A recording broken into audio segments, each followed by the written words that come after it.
March Landmarks Committee meeting. It's a pretty full agenda. And have two rather significant items. And I'm looking for the actual agenda sheet. The first one is Granite Street. Is that correct? Will you read off the first agenda item? Correct, 401 Granite Street, and we have our presenters with us. Okay. Again, clearly, because I don't know if the board heard, will you read the address again? 401 Granite Street. And it's to alter the facade and add architectural elements, correct? Right. And is Jason on? He's on, yeah. Okay. I'm here. Jason, is your agency is no longer involved in this presentation, right? I think they designed the building originally.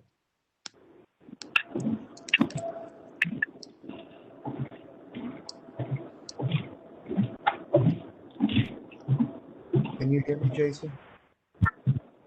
1 second, can you hear me? What's the address, Bruce? What's the address? 401 Greenwich. It was a Joseph P. Lombardi new building, new construction building quite a while ago. I have no skin in it, so I'm down to.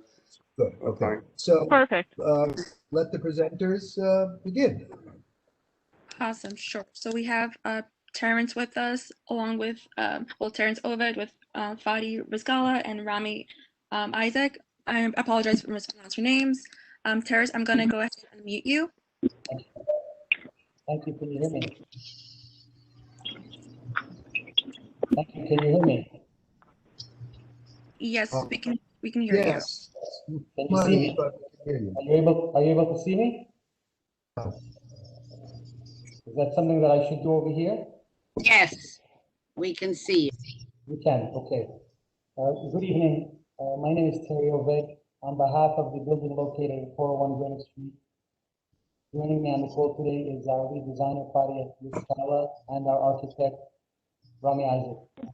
Before we begin, I would like to thank CB1 Landmark Committee for their time. We would also like to thank Jennifer Maldonado for her invaluable assistance in coordinating this hearing, as well as Bruce Zimmerman and Jason Friedman for their kind advice. Our application proposes to create an architectural detail element around the building's window to accentuate the design, which at present is sorely lacking, causing the existing building with its spotty teal color to appear sorely out of place with its existing surroundings. In this regard, it will consist of an aluminum composite material of the same greenish color, which the few paintable window frames will be painted in order to integrate harmoniously with the new building at 403 Granite Street, immediately adjacent to our building at 401 Greenwich, thus creating a homogeneous look. This color will also more closely match with the color of the paint, which the wall on the opposite side of the building at 399 Greenwich is painted as well. Both the material and color have been approved by the LTC staff members. At the base of the building, we will be continuing harmoniously by similarly cladding the existing storefront in the same color to give it a more homogeneous and monolith look. Presently, the three doors of the building are arranged and appear there is much confusion when people, customers, clients, and service people approach the main entrance as to which door is the storefront, the service stairs, or the office portion of the building. The proposed changes. I'm sorry, Terrence. I'm going to have to interrupt you. I apologize. Some members have trouble hearing you. I'm not sure if it's the proximity. Is that better if is that better if I'm closer? Yes, it actually sounds much better. Okay. Do you want me to go back a little bit? Just look it up. Okay. It's not great, but it's great to repeat a few lines because the reception was not good. Okay, I will do that. It wasn't that much. So our detail will consist of an aluminum composite material of the same grayish color, which the few paintable window frames will be painted in order to integrate harmoniously with the new building at 403 Granite Street, immediately adjacent to 401 Greenwich, thus creating a homogeneous look. This color will also more closely match the color of the paint, which the wall on the opposite side of the building at 399 Greenwich is presently painted. Both the material and color have been approved by the LTC staff members. At the base of the building, we will be continuing harmoniously by similarly cladding the existing storefront. Excuse me, I know we received the deck by an alternate means, but do we have the presentation on the screen? Of course, if I were able to do that, Terrence, yeah, you should be able to have screen sharing controls. thank you. Fadi to, if he can you give Fadi that control, please? No, it's fine. It's all brightened up for him now, too. You need to think about these things. Very, very important. Jen, you need to mute somebody's mic. We'll get a little bit more deeply a little later, but I want to first talk about the vaccine. Research today. Terrence, if you look at your screen and on the upper tab, you'll see where it says share. If you go ahead and hover over that, you'll have multiple options to share my screen or share your file or application. Do you see that? My screen, it says share. Yes. And what should I do? Share my screen? Yeah, you should share your screen, or unless you're using applications just as preview or PowerPoint for your presentation. Fadi, are you on the line? Fadi? Can you unmute Fadi's mic, please? He's the one who's going to be. Hey, can you hear me now? Yes, we hear you now. Okay, that's good. Okay, should I bring up the presentation myself or you, Terry? Yes, yes, please, go ahead. Okay. Thank you. Is it Yeah, visible I to need to everyone know- now? I'm sorry, Fadi, yeah. you need should to know the have cast of characters because things have been muted and we did not see the presentation. So as you're speaking, please reintroduce yourself. Thank you. Okay. Is my screen up? I cannot tell whether you see it or not, the presentation. We can't see anything, nothing showing up. Okay, I think.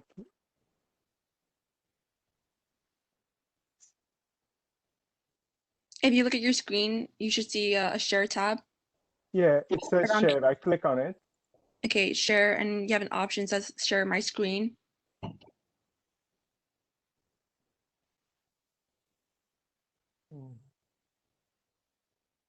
Yeah.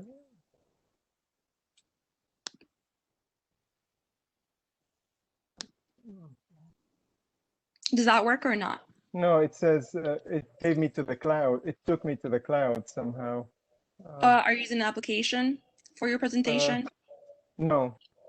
I have a suggestion because this will be a very long meeting. I just want to know if 140 West Broadway is here. Whether we do it in sequence or not, perhaps the presenters, the applicants can figure out all the communications issues with or without Jennifer, and we can skip to 140 West Broadway if we're here. Is that a sensible proposal or? 140 West Broadway, they actually postponed. Okay, But- well, that leaves the big one, so I guess we'll try to continue. with Can that. Jen put up the pictures, Bruce? An issue. I'll go ahead and share the presentation. Let Jen show the presentation, Good. okay? Thank you, yes.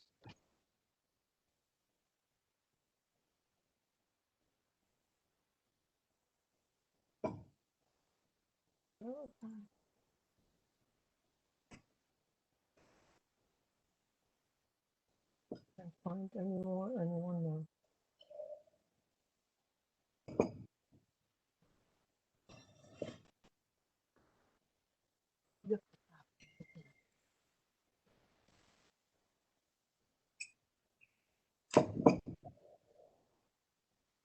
Can everyone see my screen? Yes, Now we can, 401 Greenwich. So Fadi, if you can walk along with me, and I'll go through the these slides as you're speaking. Sure. You know, I lost all visuals here, but I could speak. I have the presentation in front of me, so go ahead. Sure. Oh, okay. So I'll go to the second slide. So we're at this page 2. This basically, it shows the overall view of the existing building, some information about the building and our location. But we mainly would like to juxtapose our situation and the look of our building right next to the building next door. We feel that we are a little bit dated. The initial design did not take in consideration the local fabric or architectural fabric. The teal is a very dated color, and we would like to bring our look to a point where it meshed better with the local architectural fabric, and it belongs better with the building adjacent to us. Third one. The third slide basically shows what the existing building looks like and what the transformation would be like after we do the proposition, which is on the right side. Basically, we want to improve the building facade to include an additional architectural detail on the top portion of the building to frame the entire upper portion, and change the colors to dark gray using cladding and paint in dark gray. And then on the lower portion of the building, we want to add some cladding as well to make the front ground facade more homogeneous. Slide number 5. Sorry, slide number 4, that is. Are we on slide number 4? The coming few slides would show juxtaposition of our building and the next door building, and it would show in detail the transformation. So if you look at slide number 4, page number 4, which shows the existing, and then if you move to slide number 5, it shows the transformation that we are planning to do in order to bring the building to the level we would like it to be at. Basically, again, we're painting all the trims to match proposed composite aluminum cladding that we want to use. We are cladding the existing green glass on the building with the same aluminum composite as well. And we're fabricating an architectural trim around the entire upper facade of the building to create more character and give it more dimension. If we go to slide number 6, it's the center section of the building that shows more in details exactly our intention and what we're doing. And then it shows the existing, but if you go to slide number 7, it shows exactly what we're planning to achieve with the changes I was just proposing. You could see how all the details are changed to one single color, and that additional architectural trim that we plan on putting on the outside frame of the entire upper part of the building. The building next to us, north of us, projects in front of our pier by 6 inches, and the architectural detail that we're proposing stays at that same level. So we're not projecting at all beyond that point. If we go to slide number 8, it shows on the ground level the existing condition pretty much. Part of the issues that we have here is that now it is very fragmented. You see the back of the exit signs. The service door, which is on the far left, is clear, while on the inside there's nothing interesting for anybody to see through other than a service corridor, while the main entrance of the building right next to number 401 to the right is frosted. We would like to make it all clear. So when you go to slide number 9, you see all the changes that we're proposing. On the far left, the service door, we want to clad it completely with aluminum, and the transom above it, we want to clad it with aluminum as well, just to make it seem like very secondary and no one would pay attention to it. We're adding an architectural trim around the front door that is made out of 2 thin metal blades where we would like to integrate the intercom inside of that frame, as well as on the right side, you'll see it in the next slide, we would like to cut out of that frame the number of the building. And the rest of the storefront at ground level, we would like to clad it to make it more homogeneous, so it would be cleaner in general. If you go to slide number 10, it's the ground level as well, but taken from a different angle, looking southeast almost, to show how we would like to cut out the number of the building, the street address for the building in the architectural detail around the door. And we would like to embed very low light emitting LED light in the back, just to give it a bit of life so it's visible. If you go to slide number 11, it shows the material that we're planning on using to clad the building, which is Rhino Bond. It's aluminum composite material. And we're going with the color Stormy Gray, which is part of the standard colors that they have. Only around the door where we're not using composite aluminum, we're using solid aluminum to be painted to match that composite aluminum that we're using on the top part of the building. If we go to slide number 12, we are just using here a few examples to show other situations within our area where part of the storefront was completely blocked for either its service or secondary entrance to the building. What I'm asking is where did you say the storefront is where you're using solid aluminum? That's all I'm asking. I'm sorry? You said that in some part of the building, you are using solid aluminum, not correct. Is that the storefront? That's only the frame around the main door, because practically speaking, it has to be solid metal, not composite. So if you want to go back to slide number 10, you'll see that frame around the main building that has kind of a two parts to it. That's made out of solid 1/4-inch aluminum that's blackened to match the composite aluminum that we're using. I'm going to slide back to slide number 12. Again, that shows how other immediate situation within our area have blocked the service entrance or the secondary entrance to the building because they don't want to bring too much attention to it. And they're blocking a lot more than what we're blocking, basically, as far as transparency. And if we go to slide number 13, it shows the building adjacent to us to the north, which is 403 Granite Street. The first slide on the left shows how that building projects in front of our pier 6 inches. And what we're proposing on the top level, only the top level of our building, matches this in projection, not anything more. Anything on the ground level is not projecting at all because it sets back 19 inches from the pier. And this slide basically shows how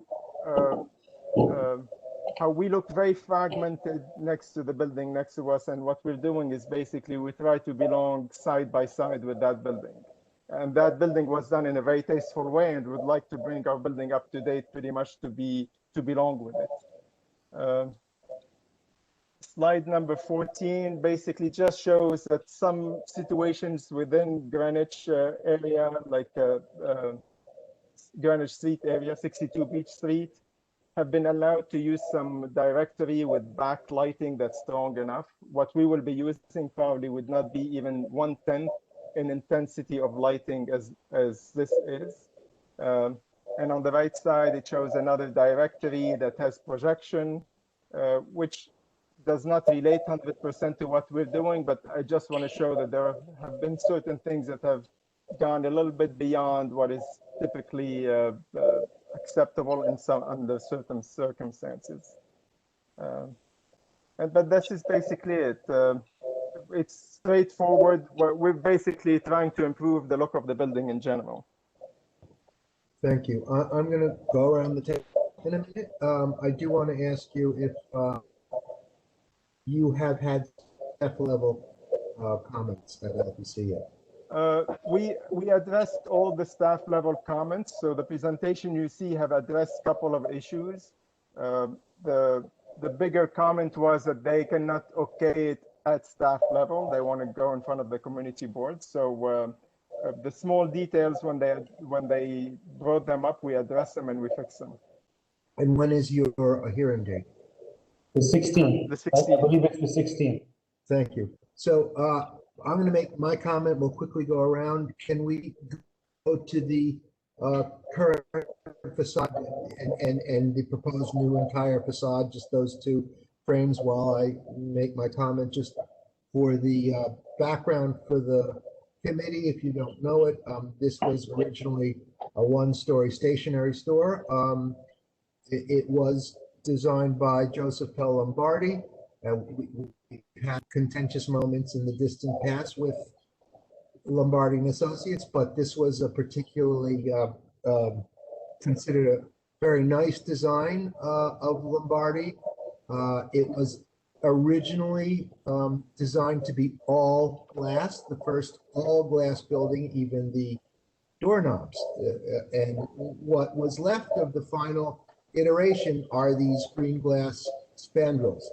The 403 was designed by Morris Ajmi. A few years later, it's residential. My questions are the following. Is there any element of this redesign that has to do with maintenance of the current facade? Is that an issue? No, I think you mean the existing conditions now are fine as they are. Maybe the maintenance would be maybe in a couple of years it might need to be repainted, but nothing specific. The intention of what we're proposing has nothing to do in maintaining it, basically. Okay, and the program seems pretty much the same. It's commercial? Yes. Commercial, yes. So my comment in brief, and I can't wait to go around the table, is that I don't see anything controversial. I do think that the richness of the original material, granite, glass, masonry, is, well, there you go, is richer and brighter, and I don't quite understand why this is being done. But I can't say that that's your choice, and I can't say that it's not contextual. Let's go around the table, okay? Sure. Vicky? Thank you, Bruce. Good evening. It's a very nice presentation. Thank you. Thank you. If you want to compliment your neighbor, then I would say he did a great job. It's elegant. Who can go against black and red? I would just ask, what did you do for lighting? Well, as of now, that says we only have 2 wall sconces that are existing and coupled down lights, like a form of track lights on the canopy. We're keeping the track lights on the canopy. We're removing one of the sconces that is near our front door, and we're replacing it with the sign light because we don't need too much light for that door. I mean, it's an office building. At night, we just need a bit of a lighting, accent lighting. Right. So the awning is going to glow at night, right?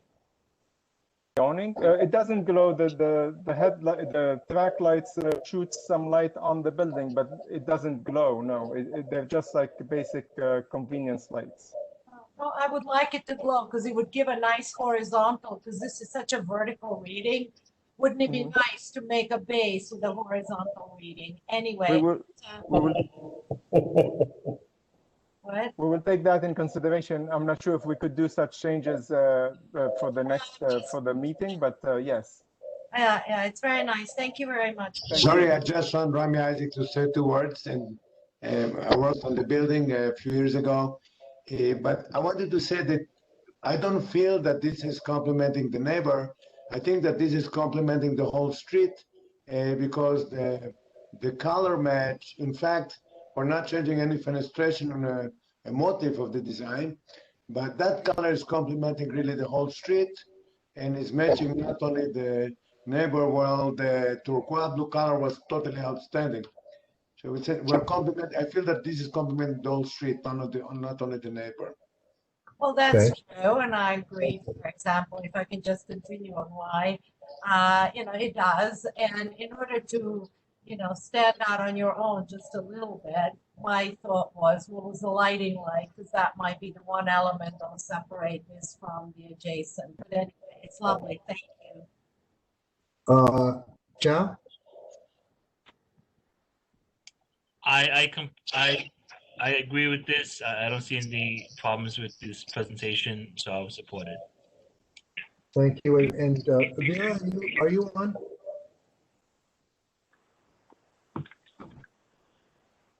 Hi, Bruce. Hi, Vera. Thank you. Yes.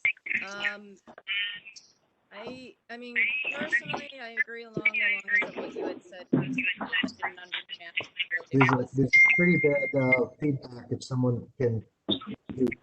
I don't know what it is, but he's mute other than Vera. Go ahead, Vera. Sorry. Okay. I didn't understand really the change for it. I did like the existing building. Personally, for me, the taste is the look is a more austere, dark, and heavy, which is personally not what I prefer. But I defer. I'm not going to make an issue of that. It's just that's my personal comment about it, about the look. Right. And Liz? Yes, thanks, Bruce. I like it. I think it's contextual and it looks elegant. Alice, are you? Thank you. I'm sorry, I didn't interrupt. No, I'm just here for the ride. I'm not commenting, but thanks. Okay. And who am I? I'm sorry, Jason. And me. And James, Yes. well, Susan, go first. I happen to agree with Bruce around and Vera on the green, but it's fine. Okay. But I happen to like the existing. I think it gives a little something, but that's all right. I think they've done a decent job. Thank you. I want to address some of the questions in the chat here, just to clear the record. This building is a new building. This is not a building that was built in 1850 or 90 and altered. So while it's a landmark in a landmark district, it's not some vintage building that some people, it looks like on the chat board here, are saying. So I just want to say that. And it was not a loft building either. So there's like no loft governance here. And I think it's unusual to make an alteration like this to an otherwise pretty new contextual building, but I'm not gonna, I mean, it's fine, and I get why they have to come here because of the law at landmarks. So I'm done. Okay, well, it sounds, who did I miss? No. Bruce, we have Mark on the line. I'm sorry, Mark, because you're not on the panel, the visual panel, I skipped you. Go ahead, Mark. Are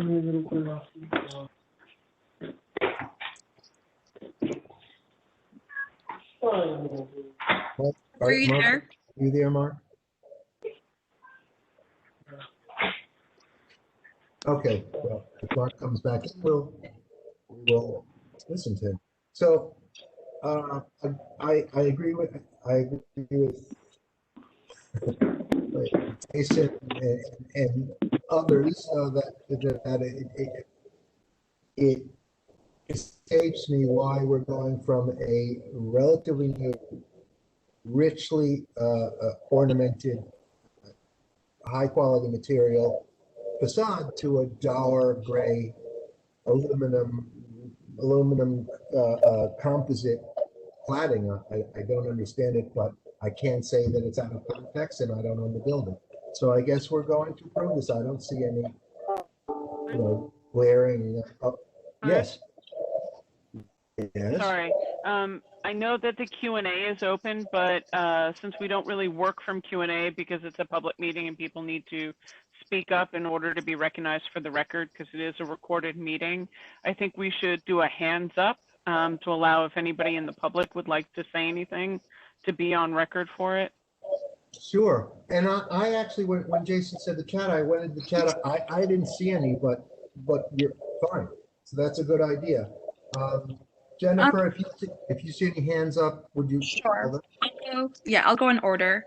I'll go first with Victoria, followed by George Bryder. So Victoria, I'm going to go ahead and unmute you. Hi, Victoria. Are you there with us? Hi. Thank you so much. Look, there was something wrong with the audio, so I couldn't hear the address. This is my street. I would just like to say that Granite Street used to be water. And whether it's the Greenwich Hotel, whether you go further down to where Sarah Beth is now, the old Bazzini building, all of these buildings were along the water, and there is something extremely relevant to say on this street. So suggesting a Tribeca color is irrelevant. It is relevant.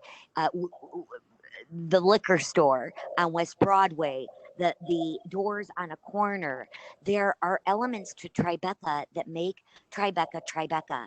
And I find myself extremely offended by the notion that architects trot before Community Board 1 and pretend it's not important. It is important, and it's what makes Tribeca Tribeca. It's what brought our property values up. Robert De Niro spent a great deal of money duplicating 385 Greenwich across the street. Originally a hotel for sailors. The door was on a corner. It was triple brick. Those of us that have been in Tribeca for many, many years understand the architectural integrity. And I just would ask Community Board 1, both in the Seaport, in Tribeca, in Soho, these are our historic districts, and I think that we need to stop and respect them. There's a reason that we have certain colors. This building, although I don't recognize it because I never quite got the address, actually works off of Fisher Mills up the street. It's an important building. So to say that it's out of context, if I'm guessing, it looks like they want to combine buildings with the other, and I am not necessarily certain that the notion that it would blend right in is exactly the way the street was set up. This was a spice and coffee market. So I would just like to say that the idea of it homogenizing and blending in, I'm not sure that's what Greenwich Street is about or our greatest strength, and it's just my opinion. I'm a Thank you. designer, it's just my opinion. I don't want to cut you off, but I do want to just, as a footnote to your comments, I'm not quite sure what your critique of the Community Board Landmarks Committee is. I've been in Tribeca in the same place for 35 years, and I remember when Fisher Mills was a completely derelict wreck exposed to the elements, and I agree with you. So well, we could start looking at the alterations to 385 Greenwich where they pulled the projection cord so that landmarks could see what they were approving. We could start there. So what I'm saying is we've both been in Tribeca an equal amount of time. I'm not offended by this project. I'm merely suggesting that I think that it's important that we get back to embracing our landmarks. We lost a lot of buildings down on Church. We're losing a lot of our landmarks to demolition. And as a resident of Tribeca, as you are, I think you know why it's special. And I'm not objecting to it. I think that we're saying the same thing. I just think that we should be cautious of someone that wants to homogenize the area. That's all I'm saying. Thank you. Any other questions from the public on this item? Speak now. Yeah, Jason, you had other hands that were up, Jason. Okay, so Bruce, do you well see them? Whoever, the next lady. Stacey Shaw. Stacey. Hey, I actually didn't call in for this specific issue, but when I saw the graphics, I was at first excited, saying how nice it looked. When I realized it was the reverse, I thought it was going from sort of the run-of-the-mill framing that I see everywhere, and I said, "Wow, it reminds me of 1950s green glass. It's so pretty." And then I realized it's the other way around. So, I'm just saddened. I'm not exactly sure why they'd be changing it. Thank you.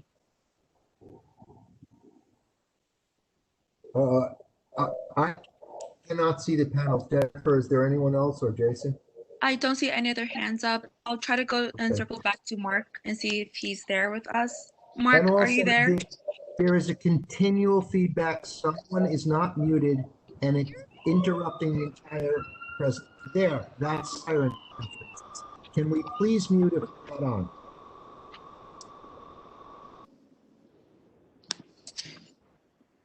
Okay, Mark, are you there? Yeah, I have nothing. Hello? We can hear you. Okay, Mark. I have nothing. Thank you. So I'm going to, it seems to me that it's the sense of the board, of the committee, that we're going to approve this, and I don't hear any particular individual objections. I'm sorry? Health insurance only cover the cost of COVID-19. This is already being done under. I'm going to call the meeting unless this is muted. I don't understand why we're hearing COVID-19 behind this meeting. Okay, so but I am going to note that there was a preponderance of opinion that did not understand why a richly detailed, recently designed building is being clad in aluminum composite in gray black. Nevertheless, I guess it's some. So can we take a vote? Sure. If a member of the floor can call the question and somebody else please second. Call the question. Oh, sorry, second. Thank you. I'll do a roll call. I'll go ahead and Bruce? Yes, okay. I saw you say yes, okay. Jason? Yes. Mark? Yes. Vicky? Yes. Susan? Yes. Eric's not here. Liz? Yes. Megan is not here. Vera? Yes. Chow? Yes. Okay, Roger's not here. Okay, great. This resolution passed. Oh, never mind. I just saw Megan. I'm gonna go ahead and meet her. Hi, I came in late, Jen. I didn't see you. Okay, I see. Okay. Thank you. Okay. Okay, Bruce. The resolution passes. Thank you. So now we're doing the bigger presentation. This is 250 Water Street. They're back for a revised proposal, and concomitantly is 173-69 John Street, which is the South Street Seaport Museum. By the way, is Paul Goldstein present? No. Okay. Yes, he's here. I would just like, I would like to suggest, if it's possible, that as a community board member who was deeply involved in this and who was involved in the prior resolution, that he be just impaneled, not necessarily, on the committee, but he be sort of presented as one of us in the group, if that's possible. All board members are panelists. No problem. Okay. So Jennifer, can we impanel Paul, or is he already impaneled? Okay, there it is. All board members are panelists. So, shall we begin the presentation? And Sure. Hi, Chris. Are you there? And keep it concise was what Bruce was going to say. Yeah. I am. And I have not been given rights to share content yet. Yeah, I think before we do that, I'm just going to make a quick intro. This is Saul speaking. Can you hear me? We can hear you. Yeah. Okay.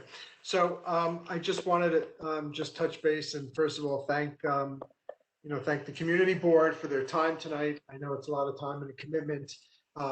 Just so you know, over the past several months, since I guess January, we put in a lot of time and thoughtful work into the redesign, hoping that the community feels it's responsive we do to the commissioner's comments. And we carefully listen to the January LPC public hearing, as well as try to address many of the community's concerns and many of the concerns raised by community members. The proposal we'll present for you this evening for mixed-use development on the parking lot at 250 Water reflects a project that can still provide much-needed affordable housing for lower Manhattan families and individuals, together with a plan that we think will start to financially stabilize the South Street Seaport Museum, which is important as the true anchor of the historic district and also the founder of the district. It fits appropriately into the context, we believe, of the neighborhood in this unique site in the district. So also regarding the John Street lot, we very much appreciate the community board's approval. We did make some slight changes, I think, in the well-received design from SOM, but there are a few changes that were made based on LPC commissioner feedback. So I think we're going to walk you through some of those minor changes. And with that, not wanting to take up people's time, I'm going to hand it over to Chris Cooper, principal at SOM. And he's really done, him and his team have done a phenomenal job in turning this around. And we appreciate it. And we look forward to your questions following the presentation and the dialogue throughout, as we know, a very robust community engagement. So thank you, and thank you to the community.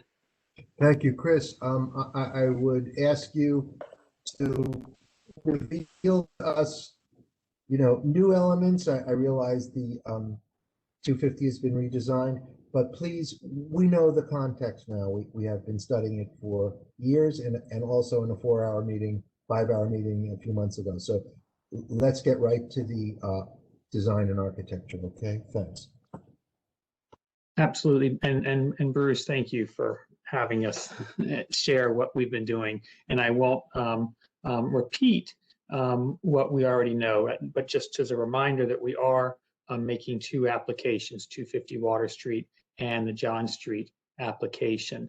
And those are, as you know, 2 empty lots today. And so this is what we looked at previously, which was the premise of the framework here, which was transferring unused development rights in their entirety from the waterfront upland which would trigger broader community benefits, including the museum support and affordable housing. But we heard very clearly the premise of 2 point towers in the district is not appropriate. And we were challenged by the commission really to rethink the typology of towers in the district and to reconsider the bulk of our proposal. And so we have been, just to be very direct about what we have been doing, is we've been shifting the area. We are transferring now almost half what we had previously proposed. So a reduced transfer of more than 200,000 square feet, so that the building is now a total of 550,000 square feet. And that reduced area also comes with reduced height. So from 470 feet to a bar building typology. So a transition from 2 towers to a bar building of 345 feet. And what I do want to note is that still comes with the broader benefits of support to the museum and affordable housing. But we have been working, and we want to present to you today and share with you today a premise for finding appropriateness and really shifting the character of the building to be resonant with the district. And so, starting with the site that everybody knows quite well, as you remind us, Bruce, that everybody here is very familiar with the empty parking lot. And what I do want to point out is that because it is a full city block, we also know that it has really different characters on one side of the block versus another side of the block. So each street is really a different character. It's a very different scale than the other sites in the district because it is a full city block. And so we recognize that really to our east and our south, we see the historic grain and texture of the district, and we start to see modern buildings to our north and to our west. And so, you know, as we are all in this group very familiar, the context. Chris, to the I west. don't mean to interrupt you. I deeply respect you and your firm, but this is exactly what we've been through a million times. And I would ask you to go to the architecture and design and not revisit the contextuality of Southbridge Towers, or lack thereof. Both the Landmarks Preservation Commission and the Community Board and the Landmarks and Preservation Committee of the Community Board have already voiced their opinion that what is outside of the Landmarks District is irrelevant. If you think it's relevant, that's fine, but we've adjudicated. Great, totally great. Understood. And so maybe my point is that Water Street feels different than Pearl Street today, period. And historically, Water Street has felt different than Pearl Street. And, you know, the character of Pearl Street has always been very different. And that in part was because of the presence of the elevated train. And so the character and feel of Pearl Street is different than the character and feel of Water Street. And that was really memorialized in the widening of Pearl Street, right? And the destruction of the fabric of the blocks and the shape of the blocks. And so I just repeat that point and that reminder to us for the history of the district to set up a premise that we believe that we should look very carefully at Water Street and find inspiration on the historic quality and architecture of Water Street, and that for Pearl Street we might look to a different precedent. And so in trying to find precedent for height in the district and how to think about that, we look to how the neighborhood naturally grew, organically grew. And there was the acquisition of 2 lots or 3 lots, and then the building of taller masonry buildings. And those juxtaposed one next to another make a composition that grows in height from the 5 stories up. And so we believe that there's clues in that and how to think about how to build appropriately in the district. And so I apologize for repeating that history, but that's the premise. And so that then. In regard to that premise, Chris, you said a gradual building up, but within borders of the Landmarks District, what is the maximum height of any current building? Do you know? Or the square footage? Yeah, the tallest building in the district is Beekman Hospital at 105 feet. Thank you. And so, and the underlying zoning that we have all discussed with the cap of 120 feet has a street wall of 85 feet. And so this represents the full area available on the site without transfer.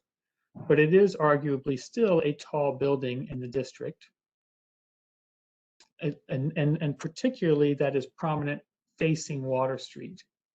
And so our proposal, our revised proposal, our revised way of thinking about this is recognizing the distinction of Water Street from Pearl Street in character and texture and scale and feel, and that we dramatically reduce the street wall height toward the historic streets, particularly towards Water and towards Beekman, and that we push the height and the volume of the building to Pearl Street.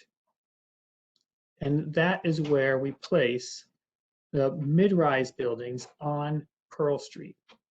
And so the proposal here, and I'll show you representation of this, is to push the mass as far to the west and to the north as sits on the site, and to place the buildings, the taller buildings, on Pearl Street. And that's simply the reason I tried to make the distinction of the character of pearl versus the character of water. And so on water, we're able to not think about a conventional 10 or 20 foot setback, but get 45, 65 feet away from Water Street, and then 90 feet away from Beekman. And so these are the changes. This is very specifically the changes of our proposal relative to where we were when we last spoke, of a 10-foot setback on Pearl, 40 on Beekman, 20 on Water. So really occupying more of the site with 2 point towers, but instead now going to a shifted bar typology on Pearl Street. And, you know, as we were reminded by the commission, height is not the enemy of a historic district, but it is how it is placed in a historic district. And so we do look for clues and recognize that because we have a full city block, we can borrow the notion that buildings facing a street of a certain scale should be that scale. And that when there are taller buildings beyond, you recognize them as facing onto a different condition, onto an avenue, for example, as seen in many of these representations. And so that becomes, our proposal is recognizing the character and scale of the historic streets facing into the district. So, and replicating that configuration. And we also, as part of our premise, is that there is advantage to filling the void of the district and building on the site, doing that in a way that is resonant with the character of what was there historically. And by pushing the mass to Pearl Street, then that gives us a streetscape where we don't see that height, or we don't see it as being facing onto Water Street. And so I want to talk with more specifics about the architecture of that street wall. And so recognizing the 85-foot street height of the zoning envelope, and you see the dotted line of Water Street, the opposing street face, and recognize there is still a big gap between the 85-foot street wall of the zoning and the existing street wall on Water Street. And we had come previously with a proposal that had almost an 80-foot street wall, 77 feet. It was very consistent street wall height and just lowering on the corners. And so hearing commentary on that very directly, we are making significant revisions to dramatically lower that street wall for the majority of the street, and to introduce variation in that street wall along the length of the long streets. And we are looking to find the right datum and to borrow from, and the right heights to borrow from. And so looking, for instance, and recognizing there's different conditions at the different corners of our block. Looking at Beekman and Water, for instance, there are 3 existing buildings, 2 quite low, 45 feet and 46 feet, translux, versus the Beekman Hospital, which you asked, the tallest building in the district is 96 up to 105. So we brought our street wall down closer to the lower buildings, to the 2 of the 3 buildings on this side, versus Peck Slip.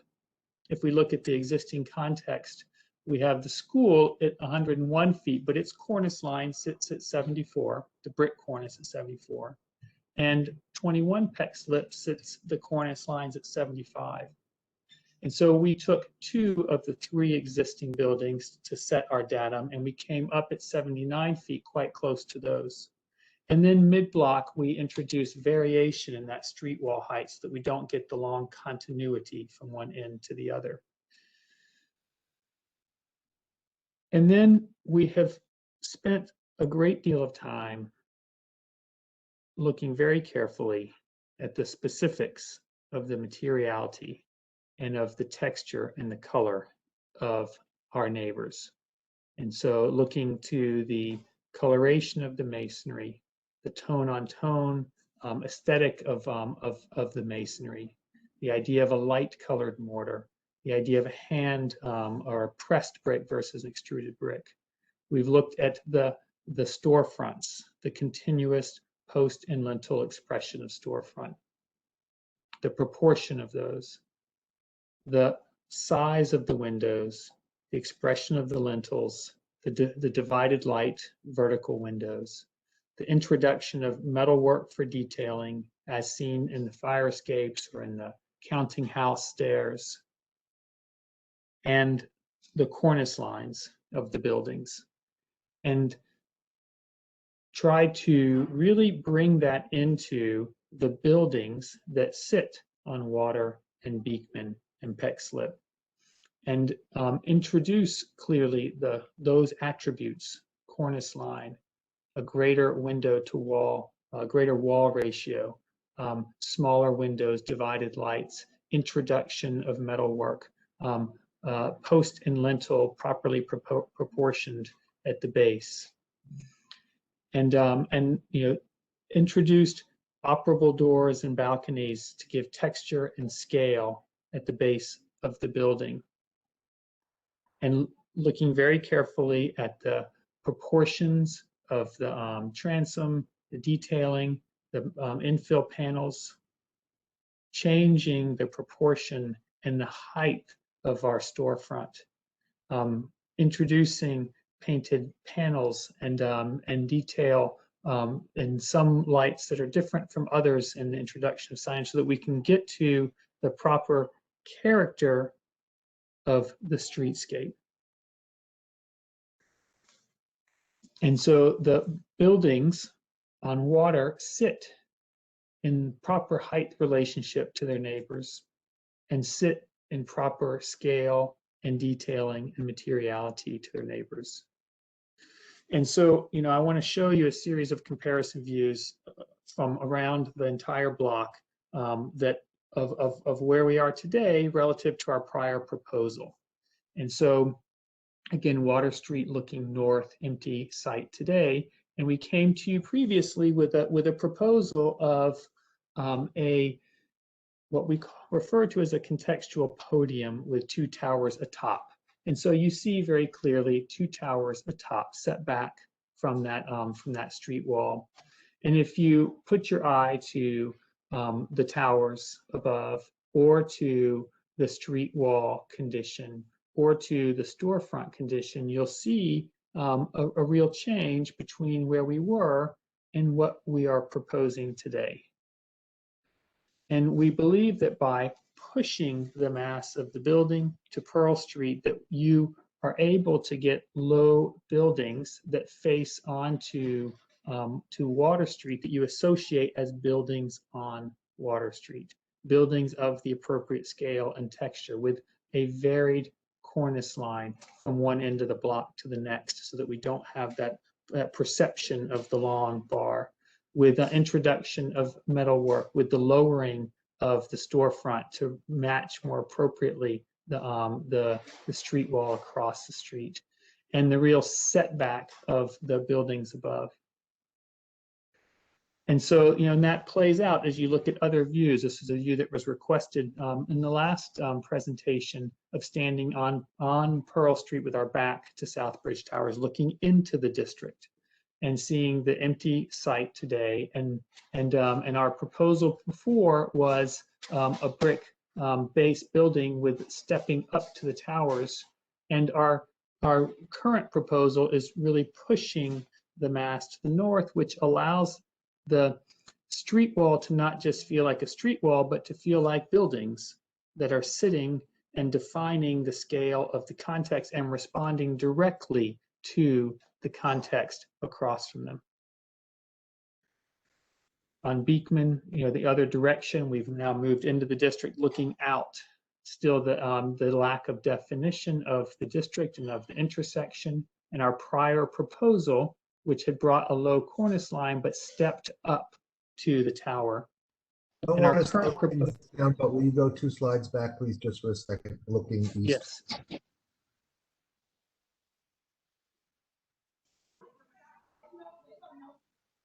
Okay, that's existing condition, Beekman looking west. I was asking if we could see looking east. Oh, I'm sorry. I'm sorry.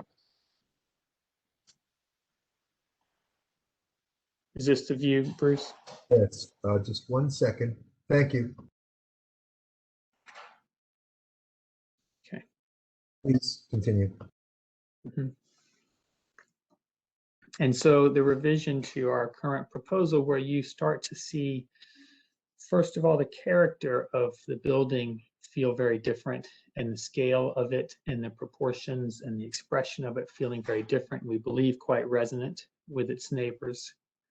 But also that you see sky above, you see low buildings that face onto the historic streets. We think it's a very different approach and a very different attitude towards height in the district. And so Peck Slip now looking to the west, open-ended. There's benefit to reclaiming Peck Slip, and we had talked about reclaiming the edge of Peck Slip, but with a low base that then grew to the towers, versus an approach that just more definitively puts a face and a significant setback to the buildings that are beyond, that are on Pearl Street.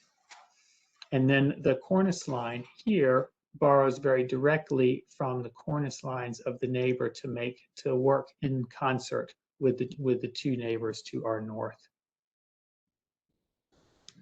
And so here, standing on Water Street looking south, Peck Slip School to your right, you are able to see a building that is contributing to its district, a building that has the proper scale and use of the detailing of the district, and offers a variation in the height of this of that street wall and scale of that street wall that sits very comfortably with its immediate neighbors.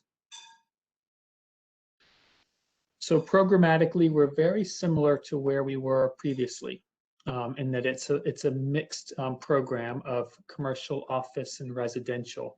And the ground floor is some retail and community space. Our proposal is 27 stories, a total of 345 feet. And it is a combination of residential of MIH, so deep affordable units, and for rent and for sale market rate condominiums. 20% of the residential area are affordable units. And for that portion of the building, we think about the spirit of them being different than the spirit of the base, and looking to lightness, looking to brighter materials, thinking about the contrast of the tower from the base as an approach. And so that you again think of this, and so here we are, we're standing on Water Street, our back to the Blue School, looking straight up. And so what you see here, very similar to the views, let's say, of Upper East Side or of Brooklyn that we were just looking at, the other historic examples of height in historic neighborhoods. You see the cornice line and these buildings facing water and defining Water Street. I associate these buildings being on Water Street. And then the buildings beyond, which are facing onto Pearl Street with a different character. And so they are not detracting from the character of the district itself. And that we have tried to introduce the same kind of care and attention to the detailing in the mid-rise buildings themselves. We've changed the proportion of the windows from a more square warehouse style window to a more vertical, tighter grain. We still have detailing of lintels and posts. The detailing resonates with what's at the base. There is still outdoor space to give added depth and texture, so it is not a modern glass building, but it is a masonry building sitting on Pearl Street. You see the detailing of the typical wall and of outdoor spaces, and that helps give us distinction from one bar to the next. And so I just have a few more views here. And these are the final images, or they're not? They all say final images to be incorporated. So these are, so that the reason it says that is that we are making professional renderings to take to, these are our renderings. And so we're trying to improve the quality of the images to make them more photorealistic in advance of our public hearing with LPC. And that was the distinction we're trying to make. But the views, the camera, and the architecture is all fixed. And so looking on Pearl Street, you see that the buildings come right to Pearl Street and really face an address on Pearl Street. And Pearl Street, as a reminder, is mostly modern facades, right? We have Peckslip School, we have the Vignoli addition in the distance to the Beekman Hospital. And so we sit between them, and we have done this in a way where we've tried to break the masonry facade and bring down the mid-rise portion right down to identify an entry for the residential, and also allow these buildings to address on Pearl Street. And a few more views, and I will conclude. And so these were some views that had been asked for previously in our last presentation. So standing on Fulton Street, looking towards the district. Our prior proposal, 2 point towers atop contextual podium versus our current proposal, which and you see really the difference of the two attitudes towards this is that by pushing the mass onto Pearl and to the north, that allows these buildings to feel like buildings that are low onto the historic streets and facing directly with the immediate context buildings. So a very different attitude towards the massing. And that shows up again as we cross the street. We're on Fulton looking north on Water, where you see the low buildings on Water Street as buildings facing onto water. You see the tall buildings on Pearl Street facing onto Pearl. And so, our prior scheme of 2 towers clearly within the district, as opposed to trying to push the height to the edge of the district to face onto Pearl with the masonry, red masonry building facing into the district. And a final view from the river, the 2 towers sitting clearly in the district atop the base versus an approach of the low buildings facing onto Beekman and Water with the taller buildings facing onto Pearl.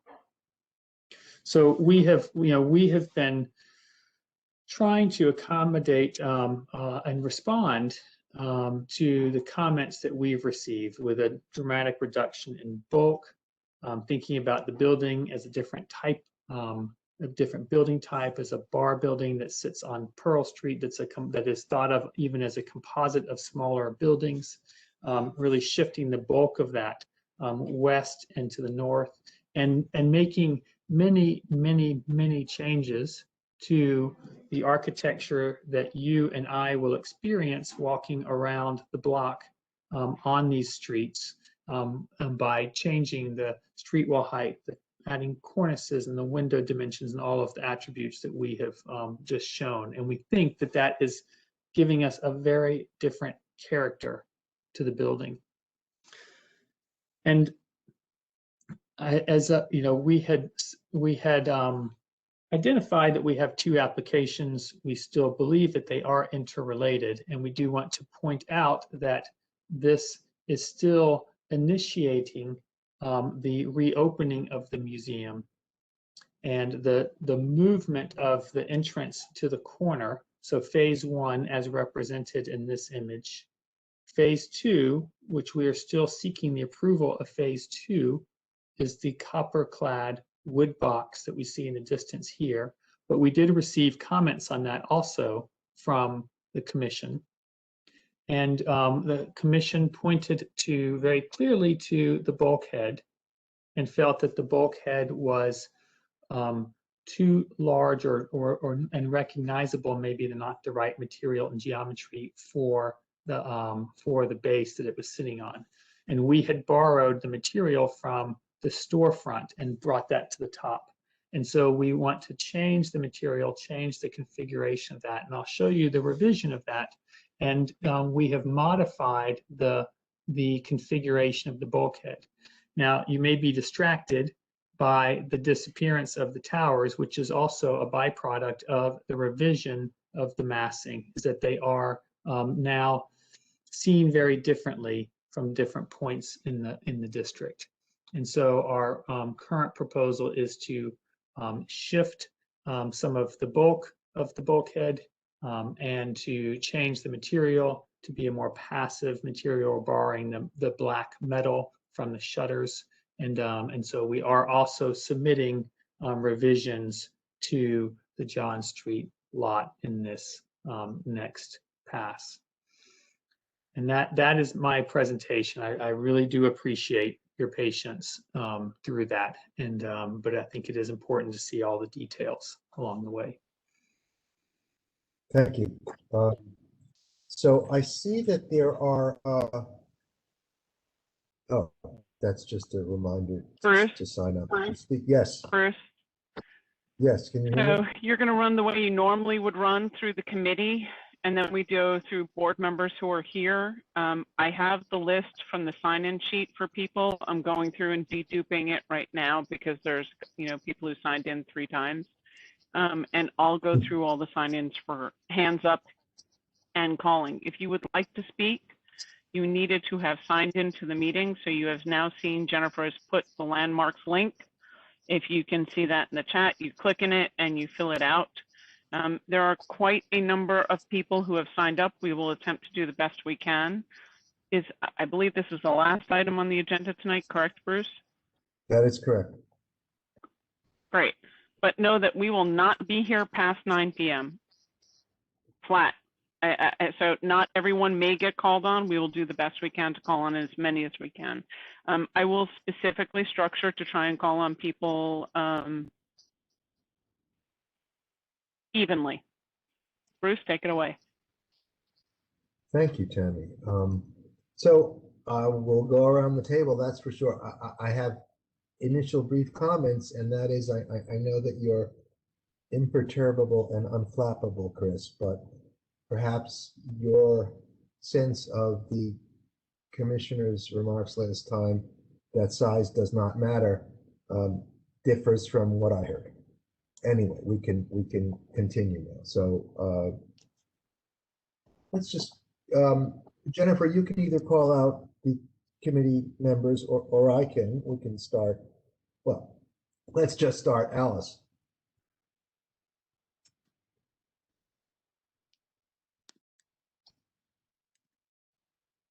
Alice, are you there? Sure, I don't see any hands raised, so yeah, we can start, but I think we can go by members as part of the landmarks committee, followed by the general members of the rest of the board. Jason here. Jason, go ahead. So I guess I'm wishing that it was a more elegant bar building, like the beautiful SOM building on Park Avenue, the Lever House. I feel like even though I much appreciate everybody's hard work on this, now the building looks like a building that's supposed to be taller that just got kind of lopped off. And I'm not asking for it to be taller, but it's just the unelegantness of the form that is the bar is not doing it for me. But I do really like the attention to detail of these windows and terraces and loggias that are being created. I do like that when you zoomed in and showed that kind of composition at a much more human scale level. But for me, it just doesn't look so great, this kind of the bar part. And I'll end at that. I have a suggestion, since this is such an important application and we're not sitting around at a table, so it's a little bit difficult. Jennifer, call out each committee member sequentially, and if you are called out and do not wish to comment, just say pass, okay? So we can go through. We asked Bruce for an image to be posted. Sure. Section elevation, something that we can refer to, some of the details. Sure, Bruce, I'll go ahead and do that. So after Jason, I'm gonna go ahead and meet Mark. Again, he's on the line with us.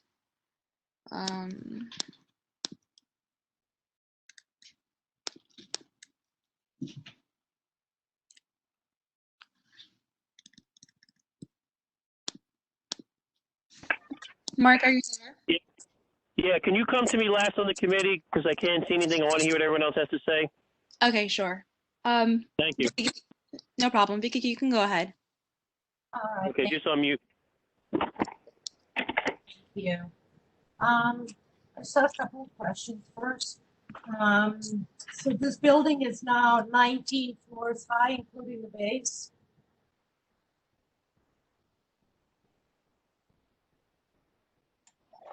I'm sorry, 27 floors, including the base.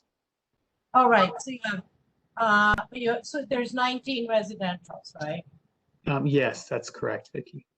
And what is the floor-to-floor height that you were showing on this elevation? So I will, so they, the residential is 10 feet clear, so that's about 10 feet 10 from floor to floor. 10 foot 10, okay. And that's the same for the affordable and the condo? No, the affordable is, the average is about, is just under 10 foot floor to floor. So there's about a 10-inch or 1 foot difference between the two. Okay. So essentially for the 19 floors, you've now drawn it at a reasonable floor-to-floor height of 10 feet, 10 foot 10, whereas before you had it at 12, right? Yes, there was a mix of some 10, some 12, and so you're right. Now we're more consistently at 10 feet. Right. No, I was also concerned that, you know, in the proposal, it's 12 feet, but, you know, we all know that 12 feet is an extraordinary height. So I was concerned that you would lower it to 10, and then we would get more units still under the same height, right? So it increases density when you change that. Okay, thank you. And so now just a couple of questions, because I feel like, you know, our job is to represent the community, and these are some of their concerns. So the zoning envelope that you refer to, that is still the zoning envelope that you are, you know, interpreting, hoping to get through York, right? It's not the zoning envelope that is currently as of right. So this is the zoning envelope that I showed is the current, excuse me, I'm going the wrong way, is the current as of right. And that is, and I'll just pull it up again. Yes, here. This is the zoning envelope that exists on the site today. And that is, that's a 40-foot mechanical space? That's correct. Up to a third of the site is mechanical up to 160. Right, but what I was asking, I'm sorry, so when you, this is as of right, this is what you could build without any issues, without going to you That's or correct. changing. That's so correct. when you say the zoning envelope, you know, you talk about the base height and the street wall, that zoning envelope conforms to these, right, to these regulations, these setbacks. Yes, yes, that's right. So when I show this elevation, No, you go back. It's exactly that bulk, the beige of the tower. That's all extra. that's correct. That is absolutely correct. Stop. So the I know this color. I bet this dusty rose. That's as of right, and the top part in beige is what you are asking as a variance. Yes, and I'll just show you. If you look here, you can see the kind of, this is the as of right here, and then we come down. I know, right? That's not where I'm going.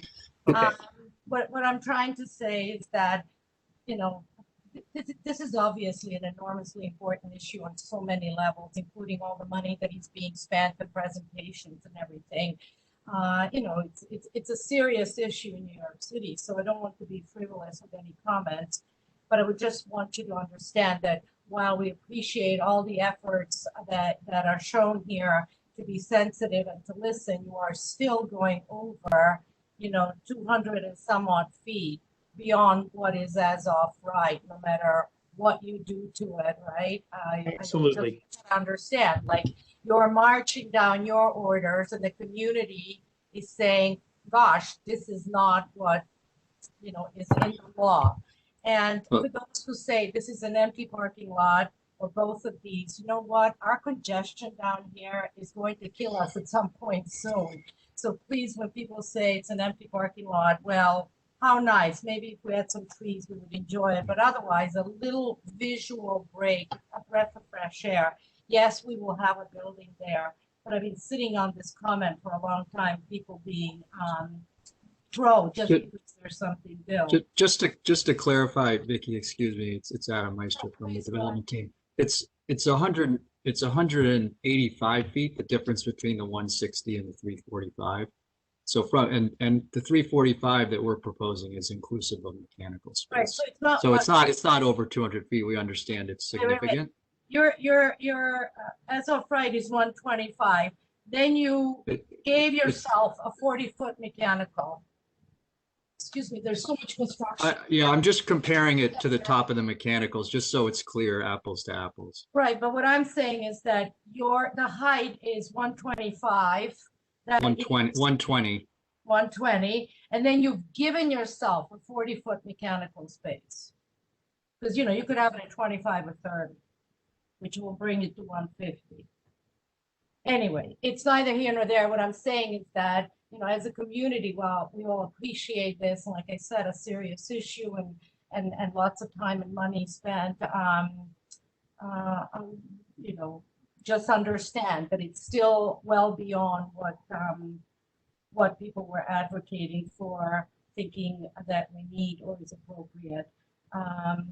And lastly, I just want to ask again, so that we say this out loud, the museum, the building of the museum, while you are making this, you know, proposal, the cost of construction and the land, which we don't have, is still up in the air, correct? What was your question? I was saying that the museum, the lot does not belong to us yet.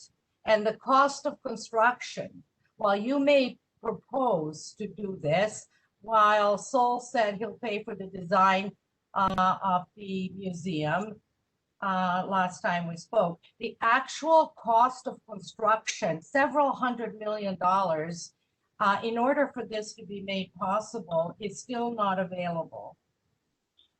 Well, the budgets are still to be determined, but I think it's not for the museum. It's not several $100 million.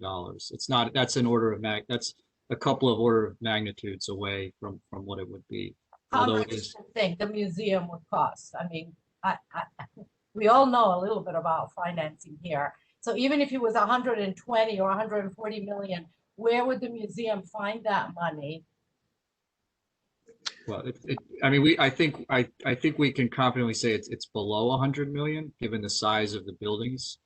Okay. But again, the types of issues in terms of where the funding's coming from would be addressed in more detail in the ULURP process. But it is worth pointing out that there are, as we presented last time, there's two phases to this. There is the first phase, which has to do with the relocation of the entrance to the corner. Yes. That's in the historic, but in the second phase is the new construction. And the new construction it is important to characterize that as being under 100 million for certain. And there are two things. 100 million is a lot of money. The museum does, claims they don't have very much, let alone 100 million for construction costs, which they do not have. The land, the ownership of the land is still an issue. And, I'm just thinking, like, if someone gave me a condominium on 57th Street, I would say thank you, but I can't afford the monthly maintenance and taxes, so no thanks, I can't take it. So we're offering, we're forcing this, and you know, wonderful, but nevertheless expensive building that the museum doesn't have money to build. So we're saying you're gonna have this. And they're like, well, we can't afford to build it. I just want to make sure that we're not like dangling with words where, you know, these two applications are tied, but the museum does not have the money to build this building or maintain it or do whatever it is. You're giving them a donation, which is lovely, but you know, saying that this museum is going up, it doesn't have $100 million plus the land to build this. I'm sorry, I just have to say this out loud. There are people who, you know, depend on us to voice their concerns. Thank you, Vicky. Thank you. Thank you, for Vicky. Information. Next would be Susan. And I have to note as a corollary to what Vicky said, and part of what Vicky said, there is no direct guarantee, despite the linkage of these two applications and that financial hook, that the Seaport, the new building can or will be built, if I'm not mistaken. I've not been corrected, so I guess I'm not mistaken. No, there's not a guarantee that the expansion, that the new building will be built. It's important to me that this 100 million that Vicky is putting out there is not even close to the right number. So I think we should just be careful about putting a number to that museum. No, you shouldn't say that, because you and I both well know that this is a very fancy design building. So correct me if I'm not wrong. 75 million. The most recent estimate came in for the building right around $40 million for the redesigned building on the job. And last time I heard as much as I believe it was the figure of 60 to 65 million was bandied about. Whatever it is, that number included the renovating the historic buildings. That would be an phase addition. one. So one is the new building and one is phase one, which is opening the museum. So those two are different. Thank you. So Jennifer, you want to proceed? Sure. Okay. Susan, go ahead. I'm not going to go to the new museum. I don't happen to like. I like the old design a little better, but that's not the issue. Jason captured my opinion totally. I find this inelegant, and I don't know what more to say, but I think Jason did a good job of describing it for me. So thank you. Thank you. Okay, next person would be Liz. Thank you. I'm going to agree with what I've been hearing. I appreciate the efforts to modify the design, but the variance is so significantly over the as of right development rights, and it's just not appropriate given this particular location. I also don't think that we need 19 additional stories of luxury condos at the detriment to residents who have lived for generations in this area, whose light and air is being significantly compromised. There's tremendous congestion in this area. And I have a question about the affordable housing. So 4 floors out of the 19, to what extent is that guaranteed?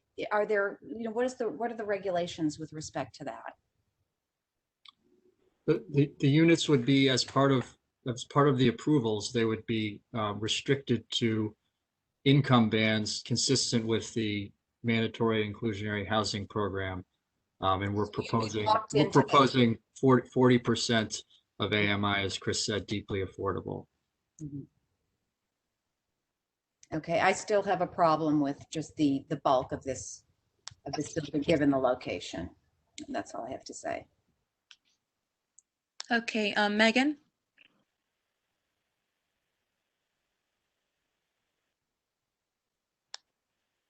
How far over? Megan. Yeah, can you hear me? Can you hear Perfect. me? Yeah. Okay, sorry. Liz hit the nail on the head for me. That's what I'm thinking. It's way over as of right.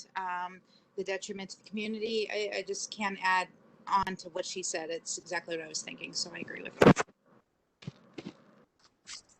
Okay, Burton?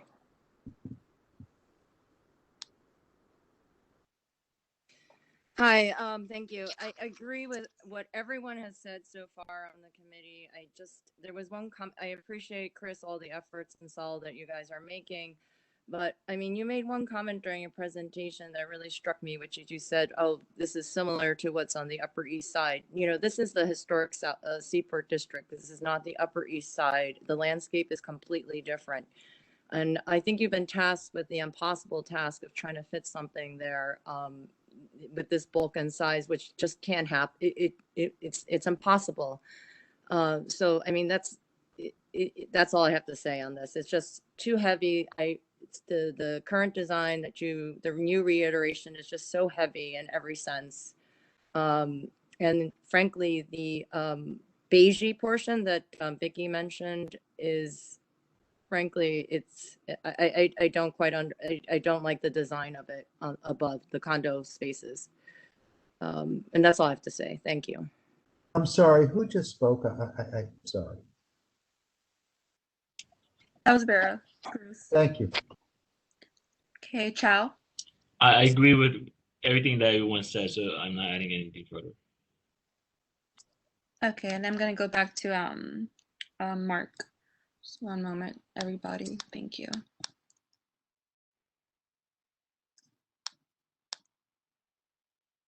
Okay, Mark, Yeah, are you there? so, yeah, basically, Jason and Susan's comments, I concur with the rest of the committee. So I don't need to add anything else. I think we got it. We got it. So is that the whole committee per se? Yes, And I Bruce. think that there are some community board members who would like to speak. Is that so? Did I see Mariama? Yeah, we see. Yeah, we have a lot of the CB members who are here who would like to speak and have signed up. So we're going to go to CB members, then we're going to go to the public to maintain some level of organization. I'll kind of go through that if you don't mind. Yes. Bruce, I'll just start calling from this. Okay. Thank you. Did you unmute me? I'm sorry? You are unmuted, Paul. That's Mark calling, and yes, he is unmuted. So Yeah, unmute me. We're going to go. You don't hear me. I can hear you, Mark. Yeah, mute me. Yes. Okay. Jason, can you mute Mark, please? Yep. Okay. So for community board members who are on who would like to speak, I know I have 5 or 6. I will recognize all of you. We're going to go with Paul Goldstein, who Bruce mentioned first. Then we're going to go to Tom Burton. Then we're going to go to Michael Kramer, Francis Curtis. Tammy. All right, Paul. Tammy. Oh, hi, Joe. I would like to. You want to jump the line, Joe? Age has privilege. Go ahead. You go first. No, I don't want to jump the line, but I didn't see a list to sign in, so I'd like to speak last, I guess. I don't want to jump the line either, you know but what? I did sign up.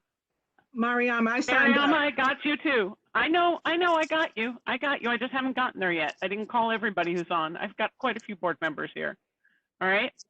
So I won't forget any of you, I promise. Sarah's here as well. All right. So Joe, since you unmuted yourself, let's let you go first and then we'll go to Paul. Joe? He asked to go last, so should I just go in the interest of time? Please. Please, Paul.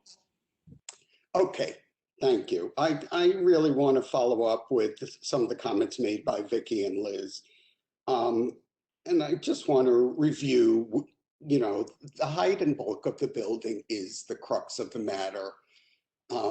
Again, historically wise, this community board sponsored the down zoning that was adopted in 2003, which came about as a result of numerous attempts by the prior owner to get approval for larger buildings.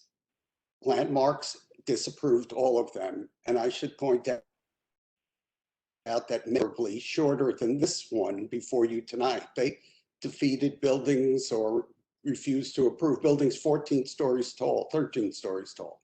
In any event, 120 feet was the acceptable compromise.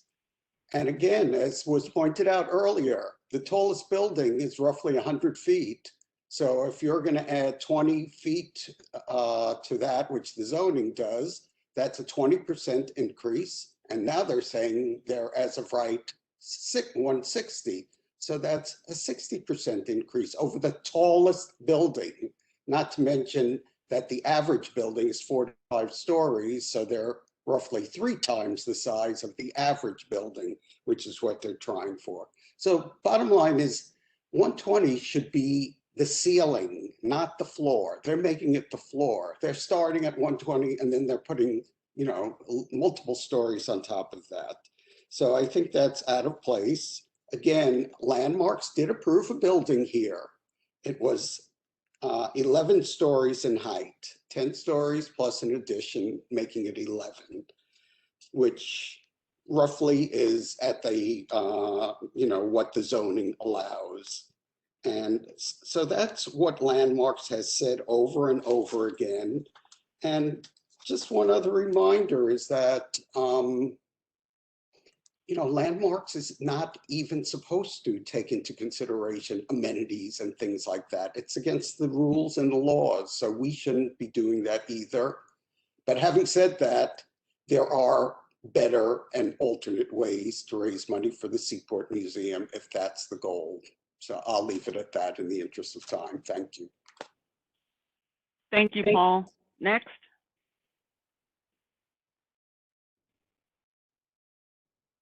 Mariama? What did I say was next? I've got lots of board members on. I know that.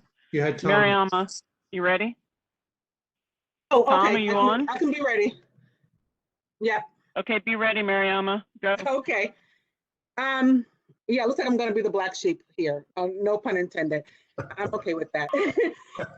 I'm not familiar with all the protocols and procedures for Landmark, but as I understand it, the LPC didn't really deny HHC's application so much as they like reserve the right to make a determination at a later time, which has now come.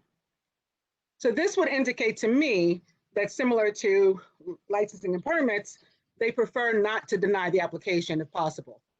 So with that in mind, I am of the personal opinion that, as Saul stated earlier, the HHC did put a lot of thoughtful consideration into revisiting the drawing board on this, and that they accomplished matching the neighboring Wall Street or Seaport Heights by setting the taller portion of the building back. I am disappointed that some of the initially proposed affordable housing will be lost, although I appreciate that their plan seemed in keeping with MIH guidelines. I'm just not a fan of MIH, as it doesn't provide nearly enough low-income housing, if any.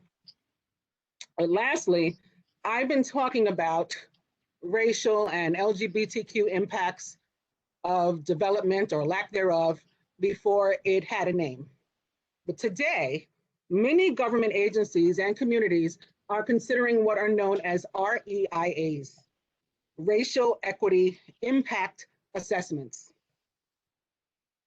At another meeting, I recently may have misspoke as to whether Black Gotham is a for or not-for-profit company, and was corrected that it's not, but believe that 2 points I'd made had actually been conflated.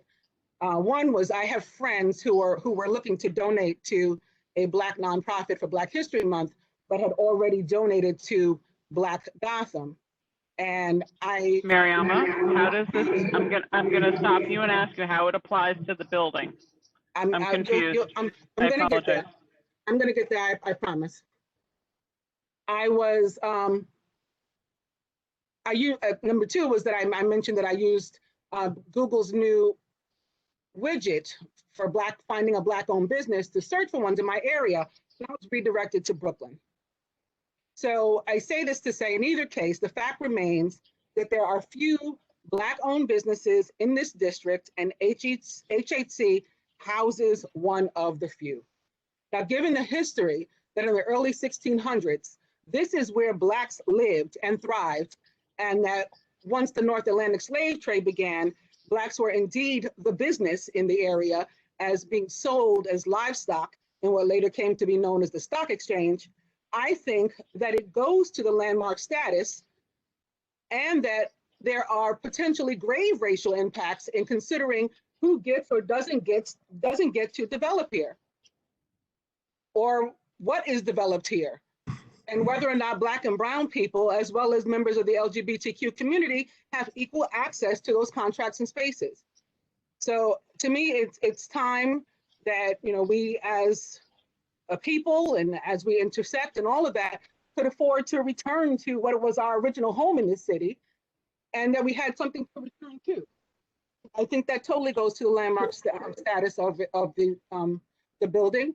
So I hope that you'll see that as well. But I actually do, as I mentioned in the beginning, appreciate that they set the taller portion of the building back to give the appearance that it's shorter and matches the heights on Water Street.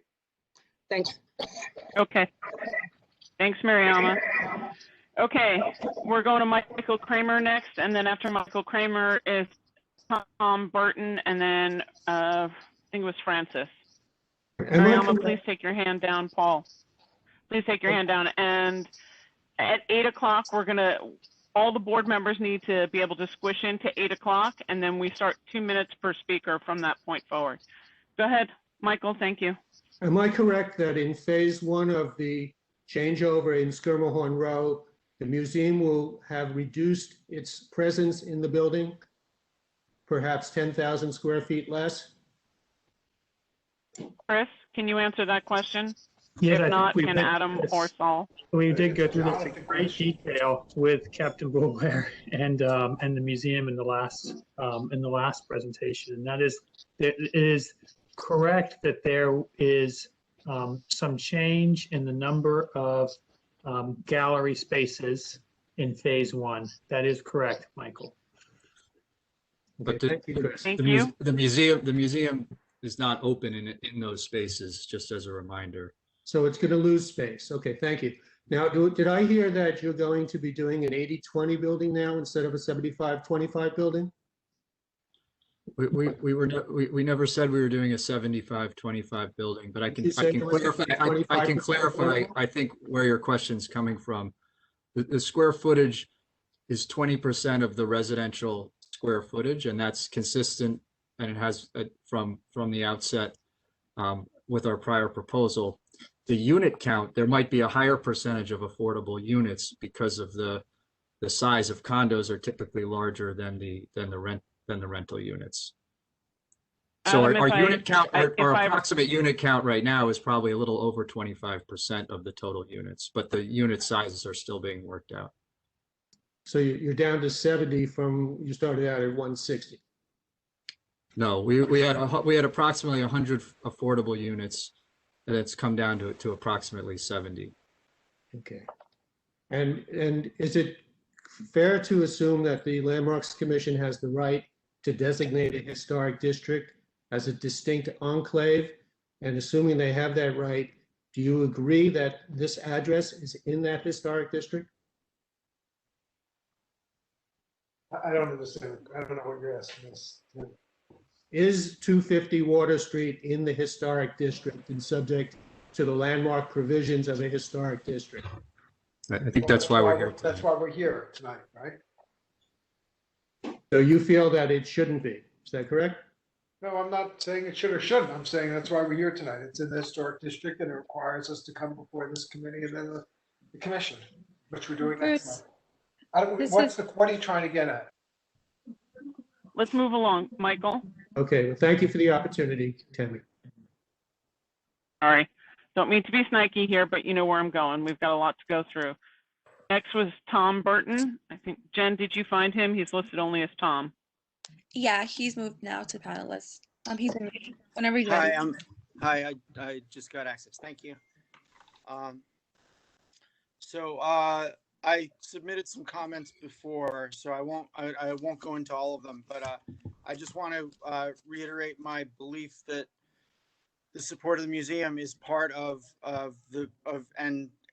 makes that this contextual and that it is a living, breathing part of of an historic community that has some continuity, and my business is part of the continuity, and the museum supports us in ways large and small that really aren't seen in obvious ways, but that we receive crew and skilled sailors and people who are being taught a real craft and an art that is dying and is being preserved in very few places around the world. And so we have that here. And I want to reiterate my sadness that the Landmarks Committee and the community is so dead set against this, private nonprofit partnership that is being supported and is being begged for by the museum. And because, and if there's other funding sources, as Paul said, I don't know what they are, because the ones that have been presented don't seem, they haven't happened yet. And it's been many decades where all of this has been knowledge that they need more money and they haven't gotten it. So I think this is an historic opportunity at an inflection point for our country, our city, and I just wish that. Can you give me 5 minutes? Hey, Tom. I'm sorry, Elsa Tom, just showed up. that's okay. So I'm the going to last give you a gentle. Go ahead, and then I'm going to give you a gentle reminder when you're done. Okay. And then the last part is just that I appreciate the work that they did do to, and I thought it was a dramatic view from Fulton Street, the difference in the kind of light and air that was preserved for almost all of the historic district, and that they did tuck it up in a way. And I thought that was responsive. And I really wish we could find a way to work with them rather than reject it out of hand. And I do believe, as Jason said, that more energy should be spent on the design of the top part. But I wish we could have a way forward here. Okay. I'm going to give you a gentle reminder, and thank you very much, that when this reaches the full board, you will not be able to vote because you must recuse from conflict of interest. Absolutely. Okay. Absolutely. Yes. Yeah. No, and I think I've Yep. always recused on all votes that relate to Howard Yeah, Hughes. no, you mentioned it. You mentioned it up front. Part of the rules work for the community board that you have to state your conflict of interest when you're a full board member first. So I appreciate you saying that apologize up for front. not mentioning it this time, but yeah, last time I know I mentioned That's okay. it. Okay. No sweat. We're good. Yeah, thank you. Yeah. All right. You're welcome. Thanks. And your kids are cute. We all have the same thing. I get it. All righty. I think Francis was next, correct? Yeah. Yeah. My question is not contextual. I think mine is more quality of life kind of issues. So do I get to ask it now, or is there another time that I Now ask is your it? opportunity. Nope. It's Okay. now. So he answered part of it in terms of my total number of affordable units. He went from 100 to 70. I wanted to get a sense Approximately 70. Right. How many additional families will that bring into the area? So in terms of how many units, basically, I guess I'm asking. And I wanted to know about do they have underground parking? He didn't mention anything about parking. And I would like a little bit more information about the actual community space. I saw a little green slither. So those are my questions. Chris? Yes, Adam, would you like to answer those, or would you just like to?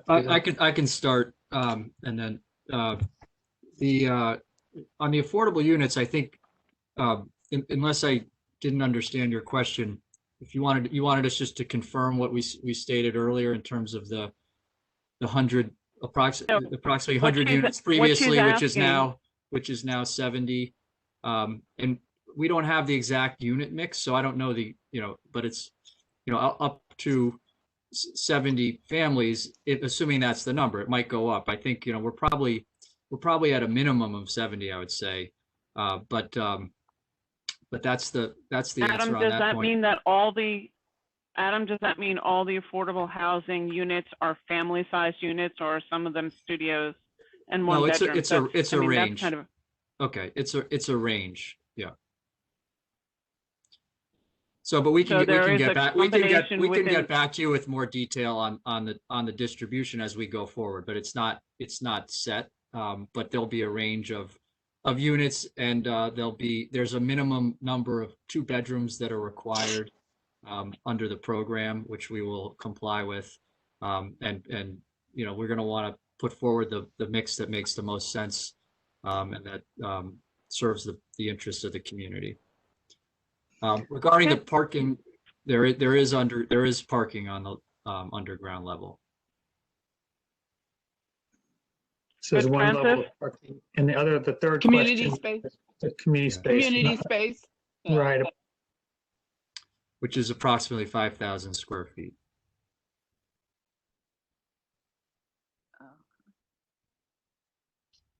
Do you intend for that to be an event venue, a community space? Is that what you refer to that as, a rentable open space? We don't have specific plans for it yet. I mean, that's something we're going to be looking for input from the community into how it would best serve the needs of the community. So that's still TBD. Okay. After Francis, I'm going to go to Rosa. Tom, if you don't mind dropping your hand, I see that. And after Rosa, I'm going to go to Sarah, one of our public members. And Joe's in there somewhere.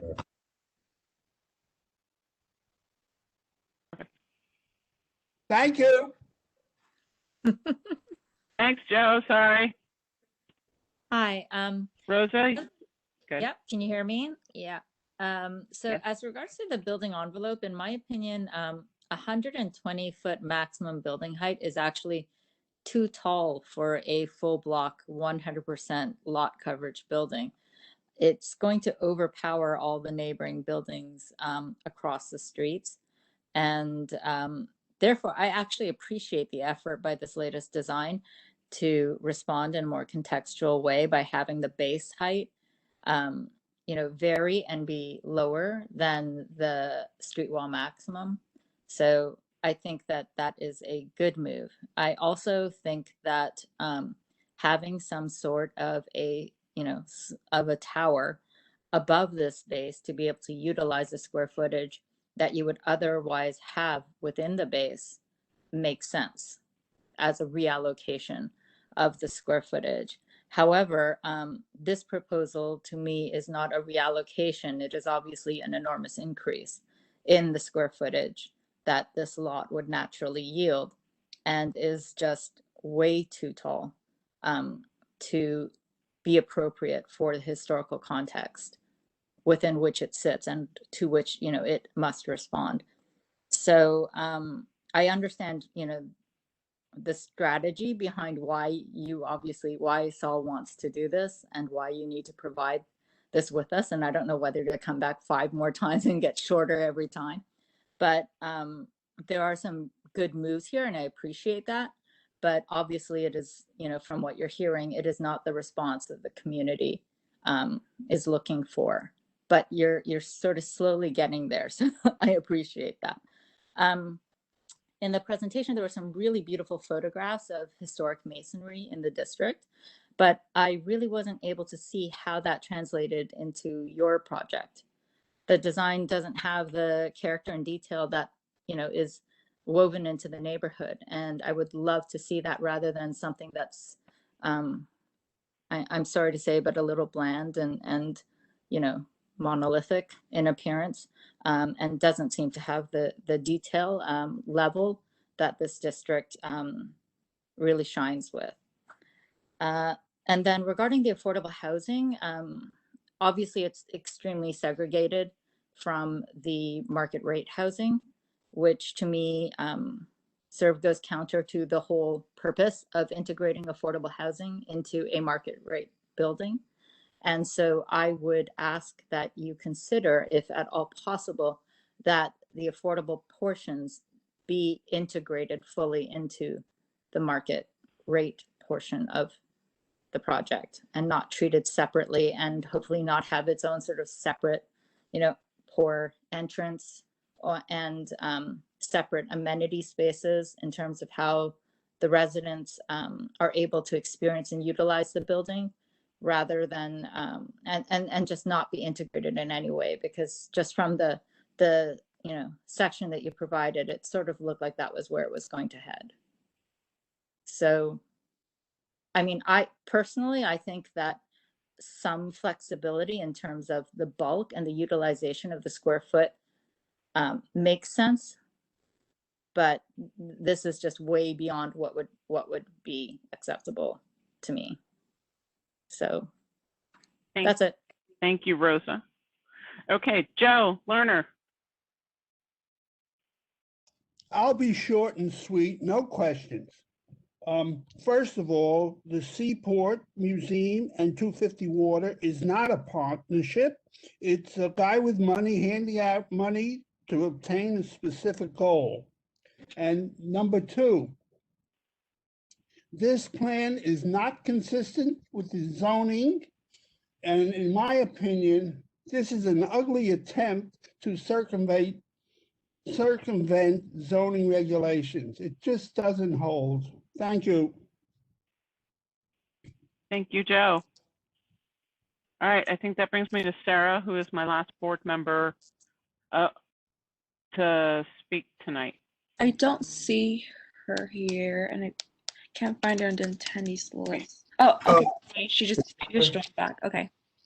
I'm moving her to panelist. Give me one moment. Thank you. I have a lot of questions. Like, what is the rent going to be?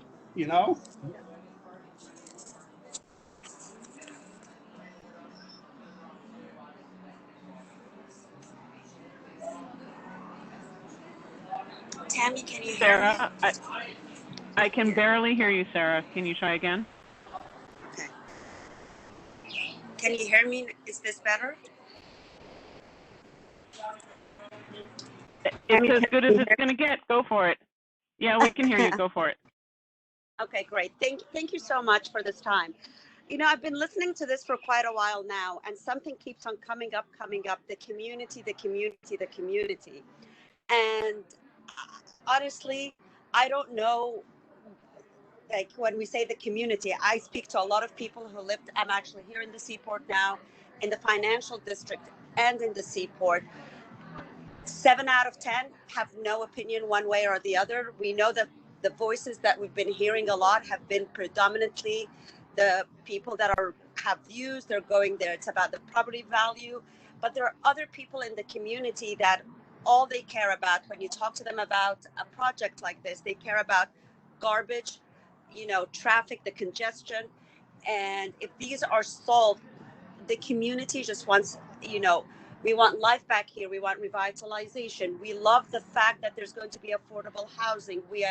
It's something that we desperately need in our community. And we're seeing, with a lot of things that are happening down here, that we want for affordable. We want for also, the shelters for folks that are down here. And that's what the majority of the community, the silent majority of the community wants. So I would urge you to look beyond the people that are going to lose, value in their property and their views, and just think of everyone as a whole and what this community really does need.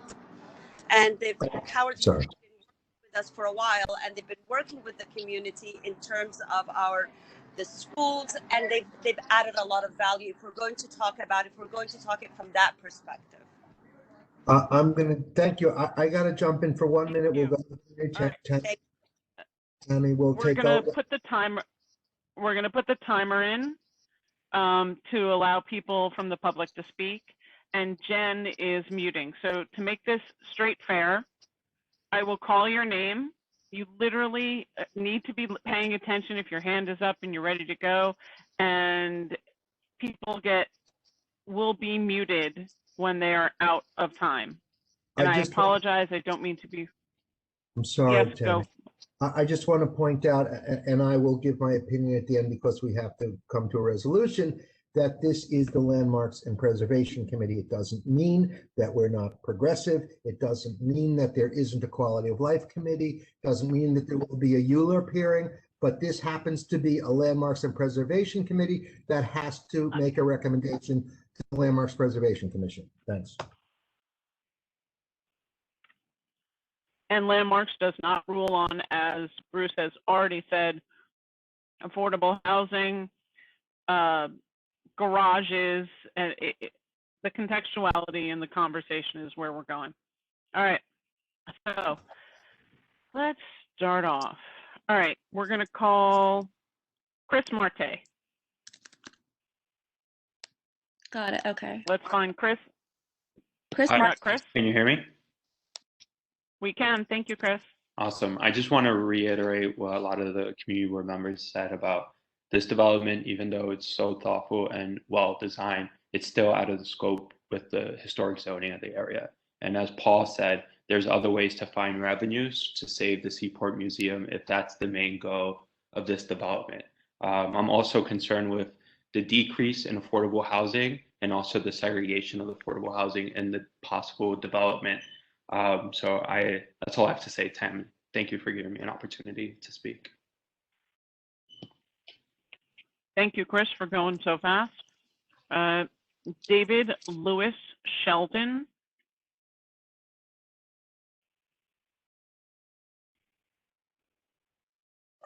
Can you hear me now? Find him?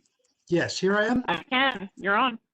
Yep. All right. I think it has to be acknowledged that there were a great many thoughtful gestures made to what the community and many critics have been saying. That has to be acknowledged. I can see it. On the other hand, the problem here is that what is required in the historic district is more than gesture. And that is all I have to say about it. The gestures don't cut it. Okay. Elaine Kennedy. Thanks a lot. Tammy, thanks a lot for letting me speak. You're welcome. I just did a little math based on the information that they gave us because I'm concerned about the 27-story number that Howard Hughes comes up with for their building.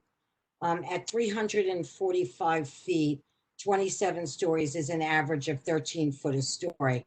I know they've said some could be 10, some could be this. Some could be that. Southbridge is an 8-story building. So 27 stories for us is 216 feet. And if we include mechanicals, we're up there about 236 feet. Now I'm assuming that 345 doesn't include mechanicals. So if we round that up. They said it did. It did? 345 includes mechanicals. All right. So we're still up at about 16 Southbridge stories higher than Southbridge Towers is, if you take out the mechanicals. So that's, Southbridge only has 27 stories residential in total. So that's another 16 8-foot stories that they would be towering over us. And I just have one comment, and I hope everybody takes it earnestly. Chris Cooper, can we please stop playing hide the towers? Please. We are going to notice these. It reminds me of something that used to happen to me when I was a young woman and I first started dating. People would say, you're not going to notice. I promise you're not going to notice. I don't care whether we put them on the Pearl Street side, on the Water Street side, on the Beekman Street side, we're going to notice. So can we please stop pretending that we're not going to notice these towers wherever they're put? Thank you very much for your time. Okay, we're going to go to Brandon Sexton. Am I speaking? You are. Hi, Brandon. How are you? Thank you very much for having me here tonight. Yes, Brendan Sexton is my name. I'm a longtime downtowner. I am chair of the Board of Trustees for the South Street Seaport Museum, as most of you know. And I want to explain why we support this proposal. We think that it is in every way an improvement over the parking lot, which we have now. and we want very much to get the new neighbors that it will bring. I would like, however, to stress my most important point to keep in front of mind, I think, is that there is a risk to the entire historic district here. This proposal suggests that it might provide a financial foundation for the museum's continued existence. And if the museum goes under, I don't know what you think the historic district will be. The South Street Seaport Museum is the heart of the district. If we go, the ships go, our programs go, like the recently so popular sea shanty programs, the walking tours, the exhibitions, already largely curtailed because of Sandy. It will now be none if we go. There will be some rundown buildings, and that's it. There will simply be an old, shabby New York City neighborhood where we have been building, with you, by the way, a great historic community. That will be lost. Many of the people testifying in these hearings have talked how much they love the museum and certainly the district, and I believe both of these are at risk now. The museum will close if we are not able to secure the necessary funds to keep it up and running. And what we do in the next few weeks and months will determine the museum's future forever. And as I stated, I believe the district's future forever. I genuinely believe this proposal deserves your serious consideration. It reflects the comments that have been coming in, although it is bigger than anybody has ever said they liked. But we need the income from that bigness. The real estate was always meant to support the museum. Reliable, recurring. I'm sorry. Brandon, thank you. We're going to go to Catherine Mcvey Hughes and then Paul Hovitz. Can you hear me? Loud and clear. Great. Good evening. My name is Catherine Mcvey Hughes. As most of you probably know, I served on CB1 for 20 years, half of that time as chair or co-chair, and I've lived downtown since 1988. I'm a proud board member of the South Street Seaport Museum. When we spoke last, I listed the many benefits that this investment can bring to the Seaport District. Those benefits are real, compelling, and will improve the lives of all downtowners. But today I want to tell you a different story. The fact is, the Seaport District has been going downhill for decades. That continued while I served as CB1 chair, and has kept going downward since. The recent tragic murder in the collapsing Fulton Fish Market building, though, tells us this decline has gone from chronic to crisis. The lessons of urban development are clear. Decay of the kind we see along South Street does not stay put. Homeless encampments and shooting galleries for drug addicts do not stay isolated. If they are not being rolled back and replaced by prosperous, dynamic development, they metastasize, crime spreads, streets become unsafe, people relocate. Of course, there have been a few bright lights, Pier 17, Pecksniff Park, but nobody should be fooled. Small successes will not turn the neighborhood around. More police presence or better trash pickup, though they may be welcome, will not change this story. What will reverse course for the Seaport District, reverse a decline lasting decades and giving us a new narrative of hope, is a transformative strategic investment of this kind proposed here by HHC. And the only place that investment can occur is on the 250 Water site. Please support HHC's proposal for 250 Water Street because among all its other benefits, it provides amenities that we have campaigned for over decades at a time of significant budgetary constraints. Catherine, sorry, Jen got you on your timer. I appreciate it. And Catherine, should also be noted, is also a board member at the South Street Seaport Museum. Okay. Tammy, Paul it's Jason. Hovitz. I just want to say something before Paul goes. I love Catherine and all that, but I don't want to go down this rabbit hole talking about words like budget, talking about incidents of shooting up. It's irrelevant. It has nothing to do with what you can say. You support it, you don't support it. Please, we're not talking about this other stuff tonight. Okay? Thank you, Jason. Thank you, Jason. Well noted. Okay. I don't. Do you see Paul? If not, we'll switch. Don't worry, I have a long list of other people. Paul Hovitz. Yep. I do. All right. Paul's next. After Paul's going to be Megan Malvern, Linda Roche, Linda Hellstrom, and Todd Fine. Hi, guys. Hi, Tammy. Hi, Paul. All right. First of all, thank you for the opportunity to speak, and you're all my favorite people. I just want to say that having served for 27 years on the community board and going way back, our community board has always been a super supporter of the museum. When we created Save Our Seaport, it wasn't Save Our Seaport, it was Save Our Seaport Museum. Some folks have forgotten about that, which really concerns me.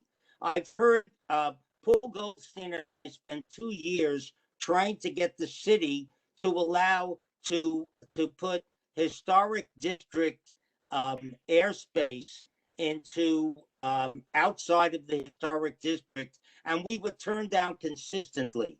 For 15 years, we've tried to find ways of supporting the museum, none of which have panned out.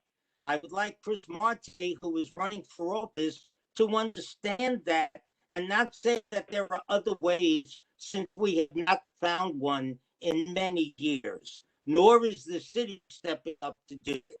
We have a museum that could be going out of business. We have a new market pier falling into the river. We have many, many things that I need to save the seaport. Please, let's remember that. All due respect, I happen to like the design. I think that it falls in the way that we were looking for, and I compliment Chris and the rest of his team for coming up with it. And I wish you all a very happy evening.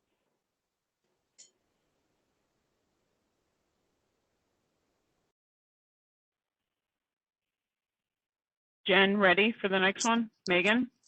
Sure. I think I had Megan Malvern next. I don't see that name coming up. Megan. I don't see Megan Malvern. She's under Megan.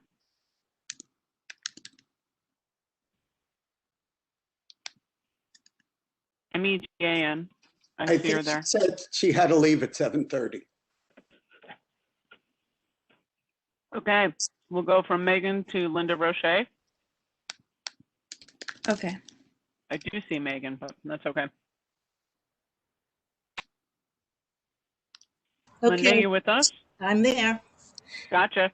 Okay. All right, Linda, welcome. Hi. I just wanted to say, no matter how Howard Hughes wants to spin the new design, it is still above the 120-foot zoning limit. And they would like us to believe that they have loads of neighborhood support for this proposal. Well, we have over 10,000 signatures opposing their proposal. And how deceptive it is holding the museum hostage. I mean, in order to get their way, it's just despicable. But I did want to also say that we would love to see something built at the 120-foot limit and make it 100% affordable housing. We'd be very happy with that. And further to someone else's comment that views are the issue at Southbridge, I think we counted 200 apartments maybe would have a view issue, but there are 1,651 units in Southbridge, and most of them do not face the seaport. So I just wanted to make that comment. Thank you. Thank you very much. We're going to Linda Hellstrom. Oh. I'm on mute. Hi, Linda. Hi. Nope, you're not. Oh, okay. I can hear you. Thank you, Linda. I live at 273 Water Street, and I guess the shabby part of the historic district, down the street from this project. And I'm totally opposed to the project, agreeing with a lot of things that Paul Goldstein said, so I won't repeat them, because all they've done is essentially lop off 12 stories and put an ugly top on it. But I think it needs to be emphasized over and over again. There is no partially in the district. This is totally in the district. No, it is either in or out of the district. And also in recent news releases, Howard Hughes has said that if this doesn't get approved, that they will build as of right. So I urge them to build as of right. They can also get a plan that's already been approved in 1991 by Landmarks that is as of right. And then what they should do is leave it to the EDC, the city, and save our seaport to work out the financial situation for the museum. And that's what it should be. The leases and the money from the piers that originally were supposed to go to support the museum, those should go back to supporting the museum. Thank you. Okay, thank you so much. 1, 2, 3. What did I say was after that? Todd Fine. Oh, Todd Fine. And yep, if you'll get Todd, and then after Todd, I noticed Grace Lee. Sorry, Grace, I didn't see you beforehand. Yes. Todd, you're first. Yes, can you hear me? I can, thank you. Yes, I'm Todd Fine. I'm the president of the Washington Street Advocacy Group. I'd like to say that there was no time to review this proposal before tonight, which I think is opposed to proper community input if Howard Hughes had expected a vote tonight. So I don't think we should give them credit for a better public engagement process. We would need time to review the different aspects of why this proposal is responsive to the landmarks preservation issue arguments on the basis of the base, the consistency with other buildings. There were a lot of little details that we don't have time to review. And I would object to any language in the resolution that would say the community board appreciates these gestures or any of those things made progress, because there were like 10 or 12 different items that the advocates who've been working so hard had no time to review before tonight. I'd also like to say that I think that there's an element of gimmickry in this proposal. Just like the copper hulls of the museum building, they reference sails on the tower design. I think that's an odd reference. I also think this erratic creation of a streetscape in the towers is a simulacra. It's not real preservation, which I think is what the LPC wanted, was to really engage with historic details and build buildings that are authentic, not artificial. Finally, I just would like to add that I think that the threats that the museum will close or that this would cause an increase in crime in the seaport are despicable. The shock of maybe not having this opportunity pan out should be an opportunity for the museum to develop an independent and compelling justification for why people should fund the museum and support the museum. All the comments that we heard tonight about race and slavery and a broader investigation of this area, it could be could be the basis for a new investigation of the museum's purpose that could bring in more funding. Thank you. That was well done. That's Todd Fine. He was on our committee. Sorry about that. Sorry to have to cut you off. Grace Lee, you're next. Great. Thank you so much for joining us. And just before you go, let me see who's going afterward. We're going to go Ian Cleary, Frank Siami, and Frank. Edward McWilliams. Okay. To dinner. So Grace, Grace, How do Hi. sorry. Grace Yeah, hi. Lee, you're first. Can you hear me? Yeah. Okay. I can, thank you. So really quickly, I wanted to respond to one of the other speakers who talked about community, the general community and who cares about this, because I am a financial district resident. I would not lose views as a result of this development, but I am opposed to it. You ask how we are going to revitalize this community. You will not do that by taking away the very little light and open space that we have in walking distance from us. You will not do that by sacrificing the health of our children and the quality of the public schools in this community. This development will destroy that. But when it comes to the historic context of this district, this building takes away and compromises the scale and historic context of the district. And by doing so, the district's authentic character and merit are denied and lost. And that is what I hope that Landmarks will see tonight. Thank you. I want to ask her. Thank you very much. She would. Thank you, Grace. Somebody's talking in the background. I'm not sure who you are, but please put yourself on mute if you are not called to come up next. Okay, so moving on. Ready, Jen, for the next person? Sure. How do you spell Ian Cleary? Sorry, I'm looking up. It's I-A-N or E? C-L. Oh, okay. I-A-N. C-L-I. No. Ian, I-A-N. Let's see if he is no longer with us. Okay. I'm looking myself as well. So we'll go to James Kaplan. Okay, gotcha. Can you hear me? Can you hear me? Yes, we can. Okay.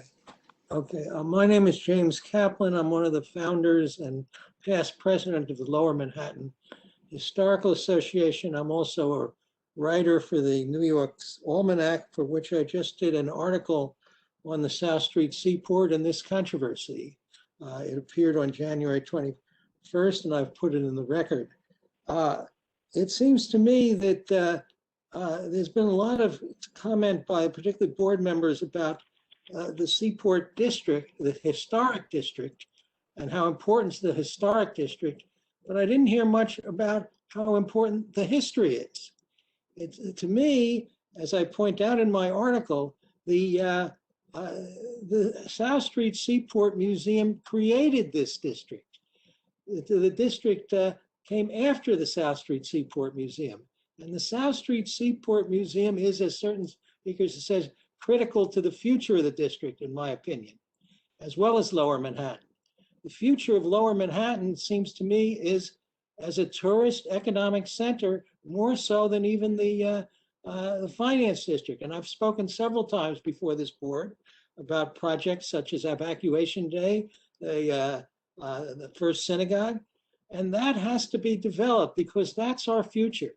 So if the zoning in this case, unfortunately, is a restriction on the development of our history. And therefore, it seems to me appropriate that it should be changed. We've always, in the history of the 50 years that I've been here, moved with the times, and for the 250 years before that. I would urge you that it is the history of this district and our great history that will carry us through, as it did in the early 70s when I was here.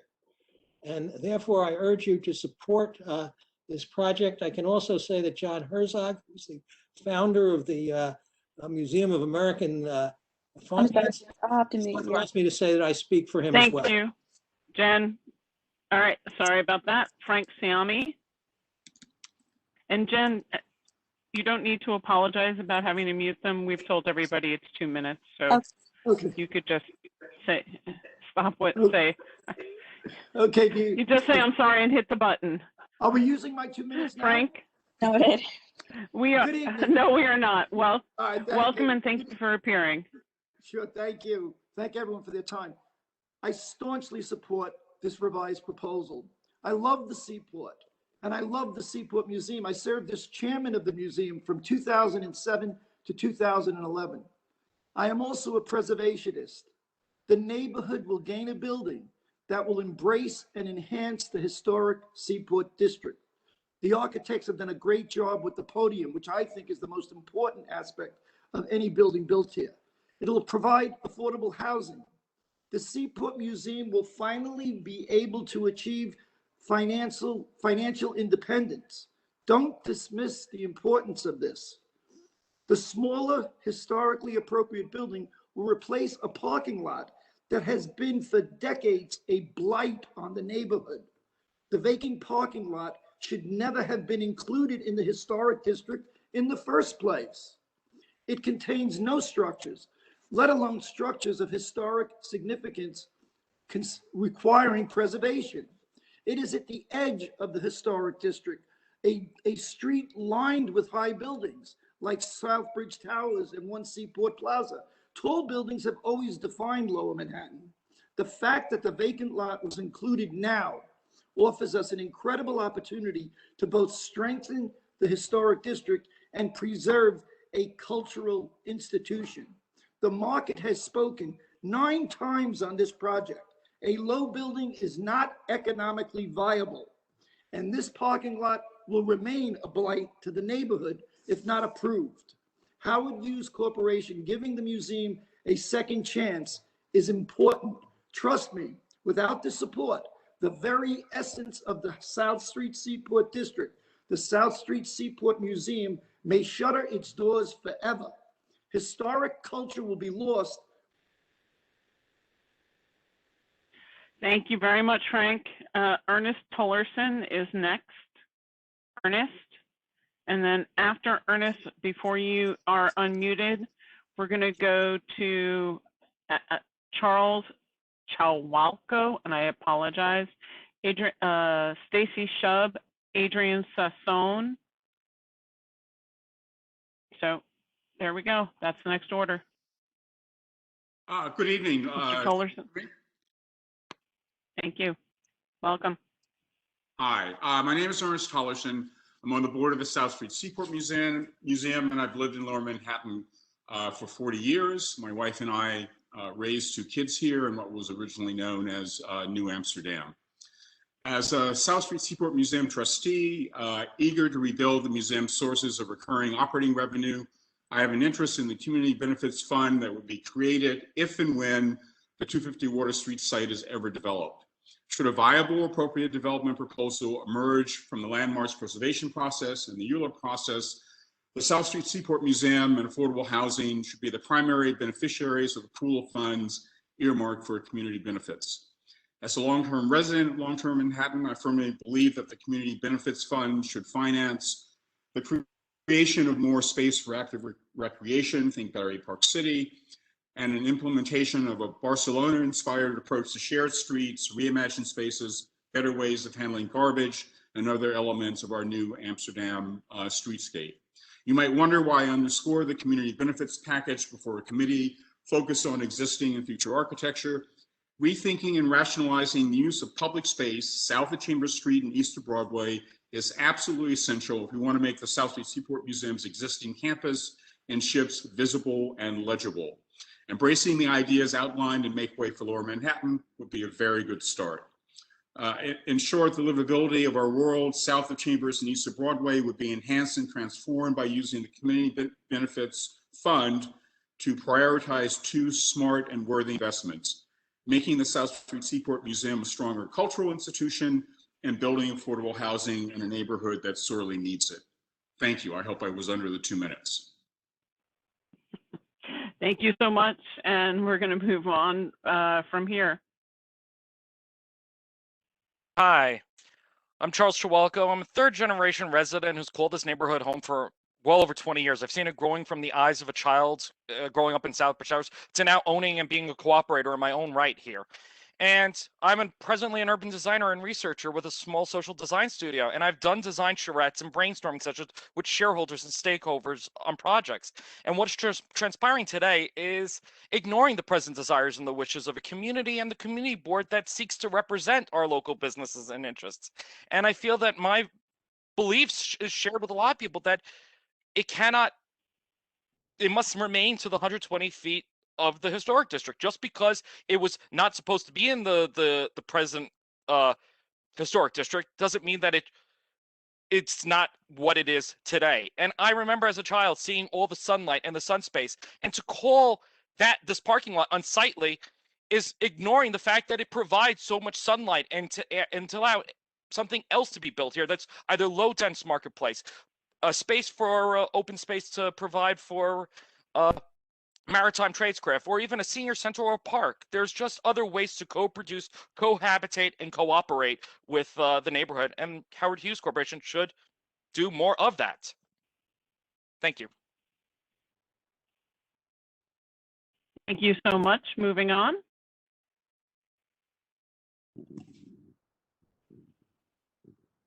Stacy Shub, are you there? Hi, I'm here. Thank you. Once again, it's a bit disingenuous to say that it's 27 stories, it's 350 feet. You say the beautiful buildings on Front Street inspired you. I love those buildings, but I can't find them reflected in your renderings. Maybe it was lost in the translation. You can build something that fits in and is elegant, but by trying to maximize profits, you just refuse to. It seems your best argument is either it's better than a parking lot or it isn't as bad as what we first showed you. By pushing to the north and the west does not make it any better. I'd venture to say it makes it worse. More people walk past and enter the district from Pearl Street. It is not the back of the district. It's still too tall, too chunky. It feels like a Lego structure. It'll block light, sun, and sky. Almost all of your references continue to be to buildings, again, outside of the district. I don't know why the fact that it's a full city block somehow gives you license to break the zoning. All the more reason to stick to the zoning because it represents 10% of the district. I wasn't going to comment on this, but I have to. When you talked about community space, please, you're looking for input from the community. We gave you input. Where is the grass-covered rooftop with kids playing ball that we were promised on Pier 17? We've heard this before. There'll only be 300 people at a time on the roof. The community can use it when it's not in use. It's never not in use. We now have 3,000 people listening to concerts on any given night, and it's either covered in rental, grassy spaces or cabins, which, by the way, it was nice to throw a handful of cabins to the community, except the other ones that had crackling fireplace screens and were rented out for $5,000 on New Year's Eve, the community ones didn't even have heat and they weren't clean between uses. I do not for 1 minute believe that you have no plans for the community space, nor that you would listen to the community if we are asked. Thank you. Okay, next. Adrienne Sosen, are you there? Yes. Hello, can you hear me? Yes, welcome. Okay, great. My name is Adrienne Andy Sosen, and I've lived in Southbridge since 1976. Raised my sons here. My grandchildren attend Peckslip School. I oppose the Howard Hughes application for 250 Water Street. The latest design submitted by Howard Hughes for approval from the New York City Landmarks Preservation Commission is an abomination of an overheight, massive block building, and it breaks over 40 years of precedent of landmarks for a bribe to the museum, which is poorly run and has been since I've ever known it, and I was one of the original members of the museum.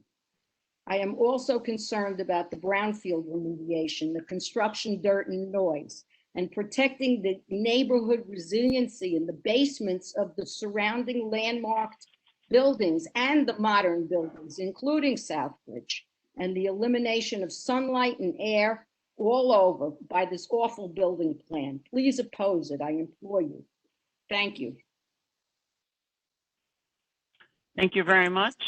Next. Jen, who do we have next? Oh, we'd have to call on more names after. Perfect. Ready? We're going to flip around again. Dan Miller, Christina Rocos. Very good. And then Edward Williams. Okie dokie.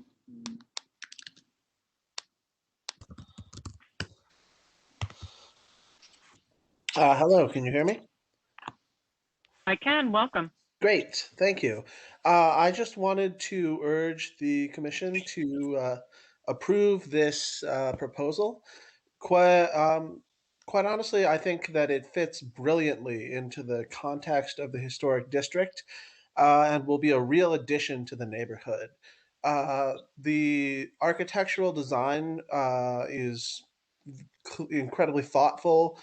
The Howard Hughes has done a lot of work, and frankly, I think that they've gone out of their way to really approach this project in a spirit of good faith, trying to bring as much needed housing and affordable housing as possible while still respecting the concerns of the committee. And it would be a shame to throw that hard work away and also to lose money for a vital institution like the Seaport Museum that's so core to the purpose of the historic district and historic preservation. This is a win-win. It's a great design. and a fantastic building replacing an ugly parking lot. And it's money for a vital cultural institution that serves Lower Manhattan and makes it one of the greatest neighborhoods in the world. I urge you to support the proposal wholeheartedly, and thank you for your time.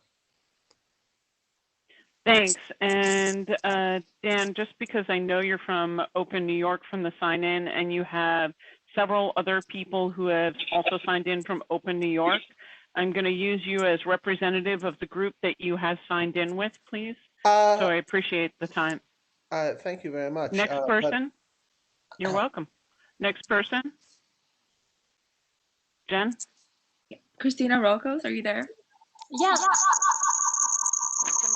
Ooh, Christina, you have a terrible echo. Is there a second mic or speaker that you have that is on?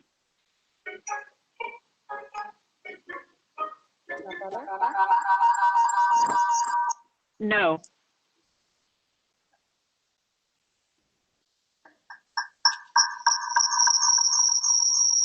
Can we go back to her maybe?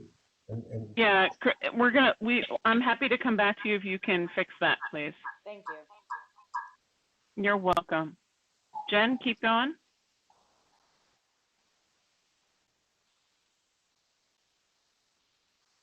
Okay, Edward McWilliams. Good evening. My name's Ed McWilliams. I'm the executive director with the New York City District Council of Carpenters. And we join with Council Member Chin and Borough President Gail Brewer, and we support the revised application submitted by the Howard Hughes Corporation for 250 Water Street. Knowing the Howard Hughes Corporation is a very responsible developer, we commend them on addressing all the issues and concerns of the residents that live in and near 250 Water Street, as well as the Landmarks Committee. Bringing affordable housing and the support for the museum is additional benefits to this very good development. So we support it. We do think they went to great lengths for the appropriateness in the neighborhood, in the size, the scale, the scope, and the design. It was very impressive what they've done in the past few months in scaling this project back. Again, to meet the needs of the residents in the area. It is a win-win in many, many ways. It delivers a lot of real benefits, and I think it's a great opportunity. So we support the Howard Hughes Corporation in this development, and thank you very much. Thank you for your time. All righty. Next, Jen? You have to call on new names. Okay. All right, so from this point, we're going to go to Liz Chen, Dan Cohn, Ann Feely.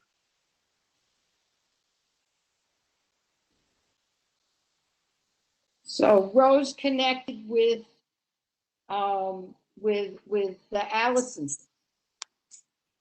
Hi, you're live, and I am hearing you, and I'm delighted to hear that. Did you want to testify this evening for your 2 minutes? Liz Chen? Who's Chen? Okay. I don't see her. We will move to. Okay, so let's move on.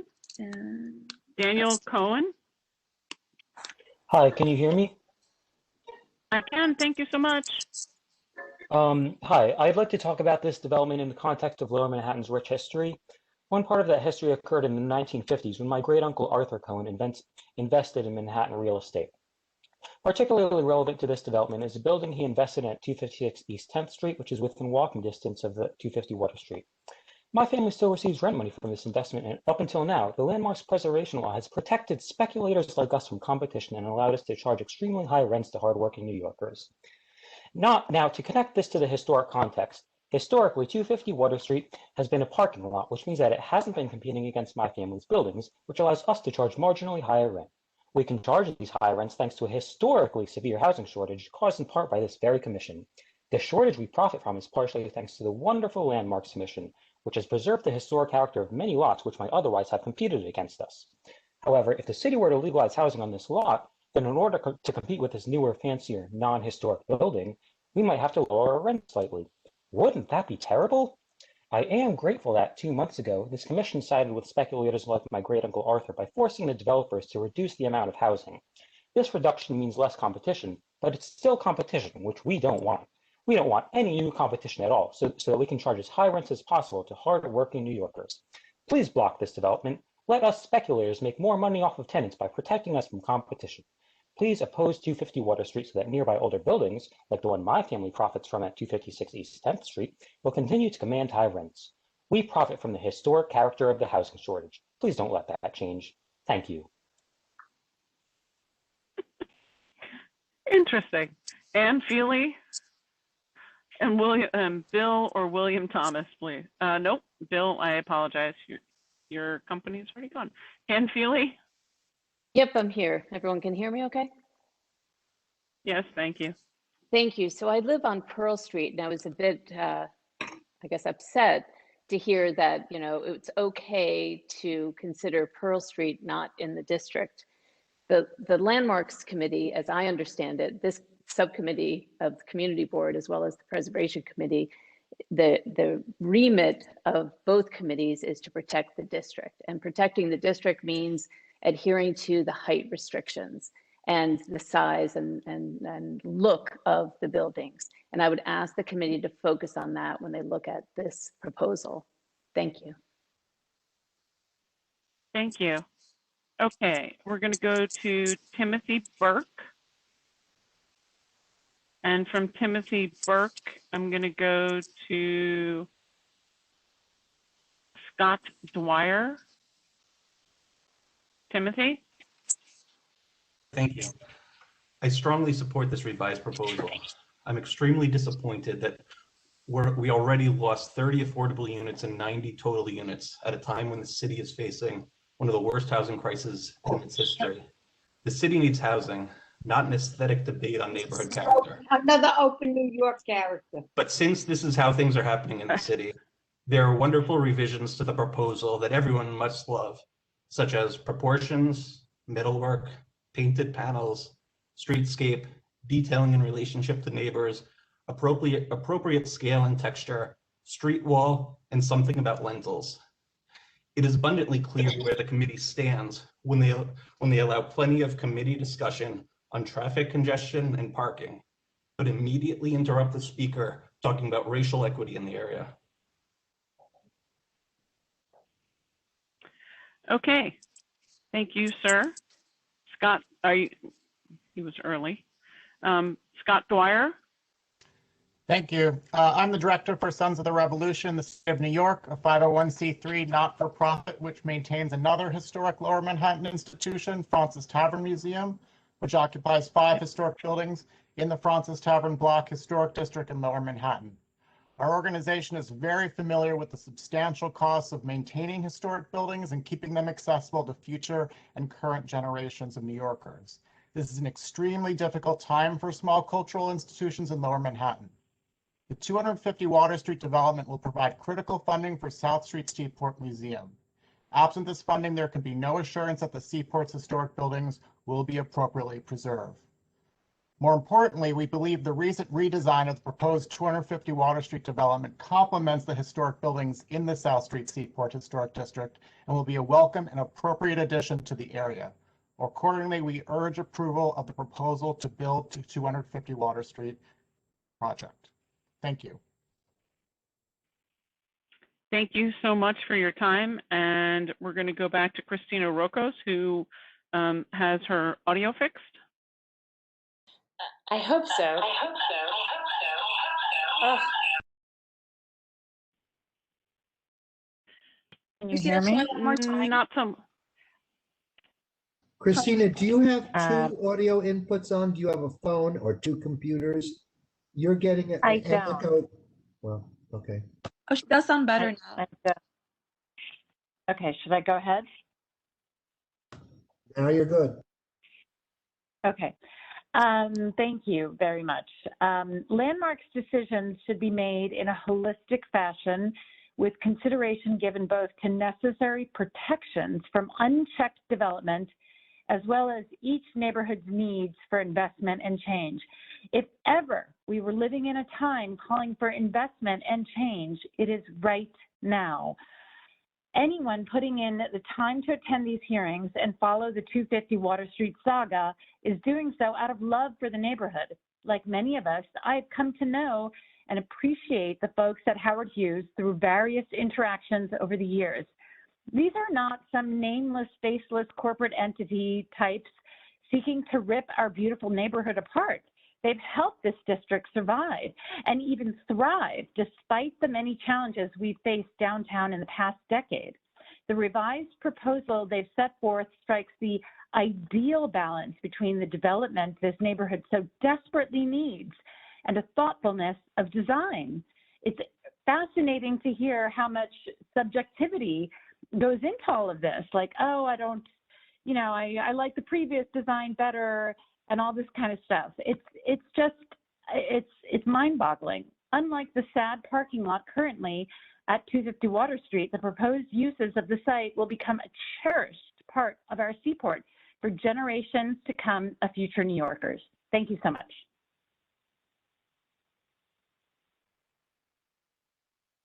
Oh, okay, we are rolling along. Thank you so much. I'm going to give a time check because it's 8:54. There are roughly about 20 people who would like to speak.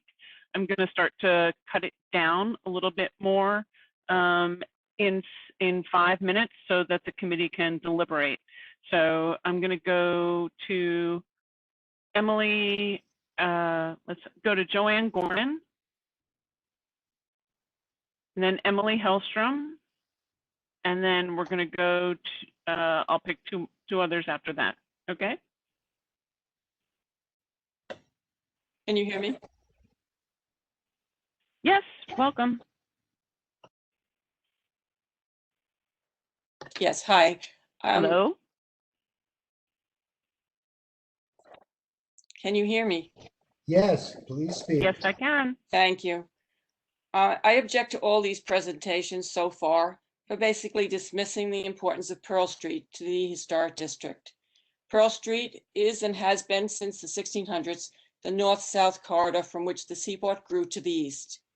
It is the street that introduces pedestrians walking south from the Brooklyn Bridge or north from Fulton Street along Pearl Street.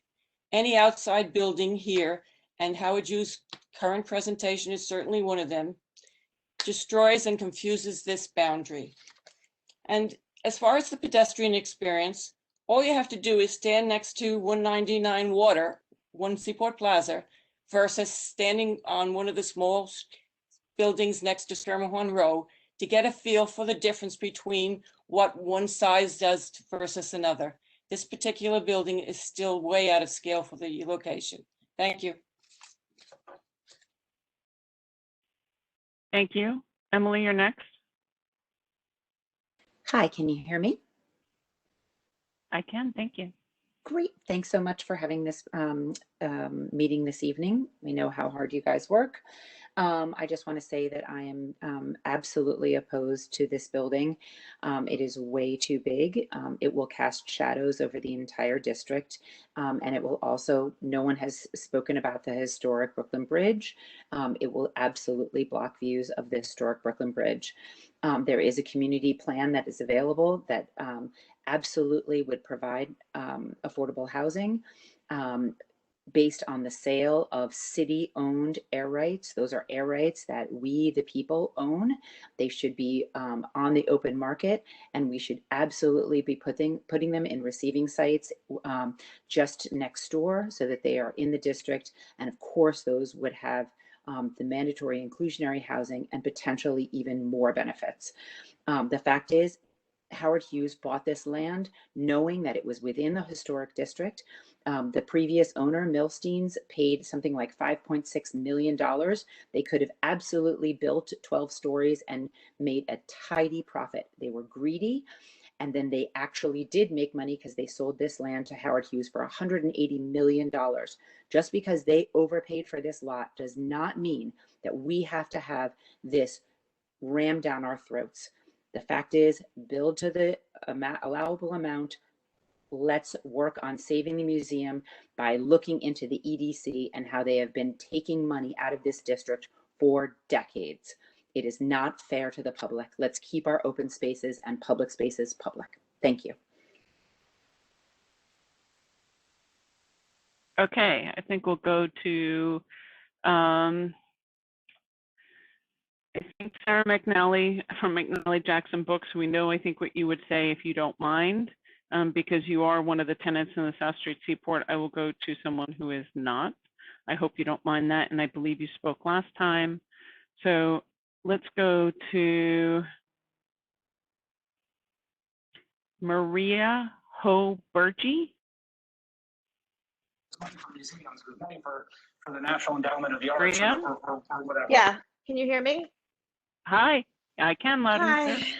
Hi. Okay, so thanks for having me speak. I just wanted to introduce myself. I've lived here with my family for over 15 years. My kids go to Peckslip School and LMC. I also have a small business on Front Street. I'm not on Howard Hughes property. And I speak to the committee with all of these hats on. So because this is the Landmarks Committee, I'll only speak to that. I welcome this building. I'm a supporter. A couple of years of inconvenience is a small price to pay for a beautiful new building with a community center. Look at the Peckslip Park. We had to wait 1.5 years. We didn't want to, but now it's here and it's lovely, filled with children playing as it should be. As far as landmarks go, I think this building is respectful of the look and feel of the neighborhood, way better than a gross parking lot, again, blocking whose views of Brooklyn Bridge. It's not blocking my views when I walk down Front Street, when I'm at the Peckslip Park. I think that's an argument for, I don't know, for only a small amount of people. I think that Howard Hughes has worked very hard to work with the community. And I want to know who you all think is going to come in here and build a small building with all low-income housing. I don't think that's feasible. I think that we should work with these responsible builders because what they proposed is a very architecturally sound representation of what should be in the neighborhood. And I do want to just say a couple of things, kind of housekeeping. Whoever has been talking about 10,000 signatures, I'd like to challenge that. When was this done? And do you have addresses? Do those people live in the neighborhood? And You can take that offline and you can take a look at it. You can look at it. They did submit it. Okay. Okay, I would love to. And the other thing is you're not letting more than one person from Open New York, other places speak, but you just had 2 Hellstroms speak, a mother and a daughter, and I don't think that's fair.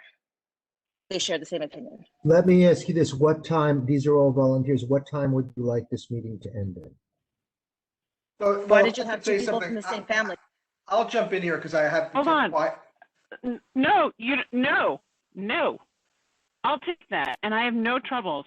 We have tons of sign-ons. We are doing the best we can. I am attempting to identify as many diverse people. Yes, different addresses for different if you're going to cut people off at 9 o'clock, you should have told it. So you can't tell people that you're going till 9 tonight when we ask people to sign up. It's not fair, and then say that the community's against it.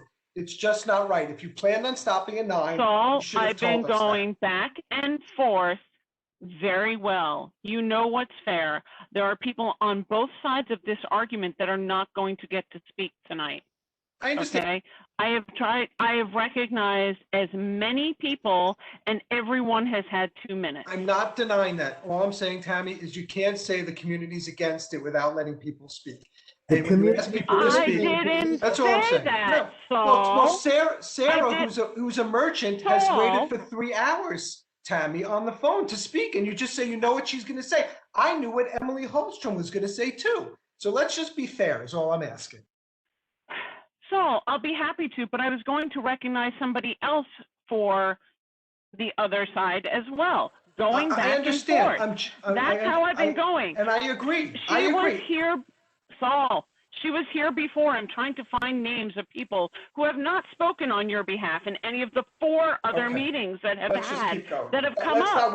Let's not waste our time. Don't tell Tammy about her wasting time. You're wasting time. I'm saying between her and Tammy I. has called as many people in support of this as against it. I have been going back and forth all night about And I this. said I agree with that. I completely agree with that. I have no problem, and I appreciate that. So I could have recognized every single person who spoke for you, and if there was one more person you didn't like, you would complain about that too. I've gotten it from all sides, from people complaining that people didn't get to speak. And you know what? A good solution is when everybody is not happy. So I get the community who's unhappy for people. I get you who's unhappy. All I can do is ride the middle, and you're no I offense, appreciate but it. now I you're taking appreciate up the next 2 minutes. I Let's agree. go. That's what I said. Let's keep Lauren, going. Babakasha. Okay, Laura Norwitz. You are next. If you are still here. My name's Laura Norwitz. I'm the Senior Director of Programs and Education at South Street Seaport Museum. I support the proposal. I've got 3 points to make. The Seaport Museum is of critical importance to New York City. The particular design of the proposed construction is not inappropriate for the neighborhood, and you cannot uncouple saving the Seaport Museum from preserving the historic district. I think most people here agree that the Seaport Museum is a good thing and worth saving. I wish it were saved already. Do I like tall buildings? But not particularly. This tall building that abuts a neighborhood of tall buildings, it just shifts the tall building line slightly. But what would be the experience from the street? Right now, walking past a parking lot, there's lots of light, lots of visible sky. There's what looks like open space because it's a parking lot.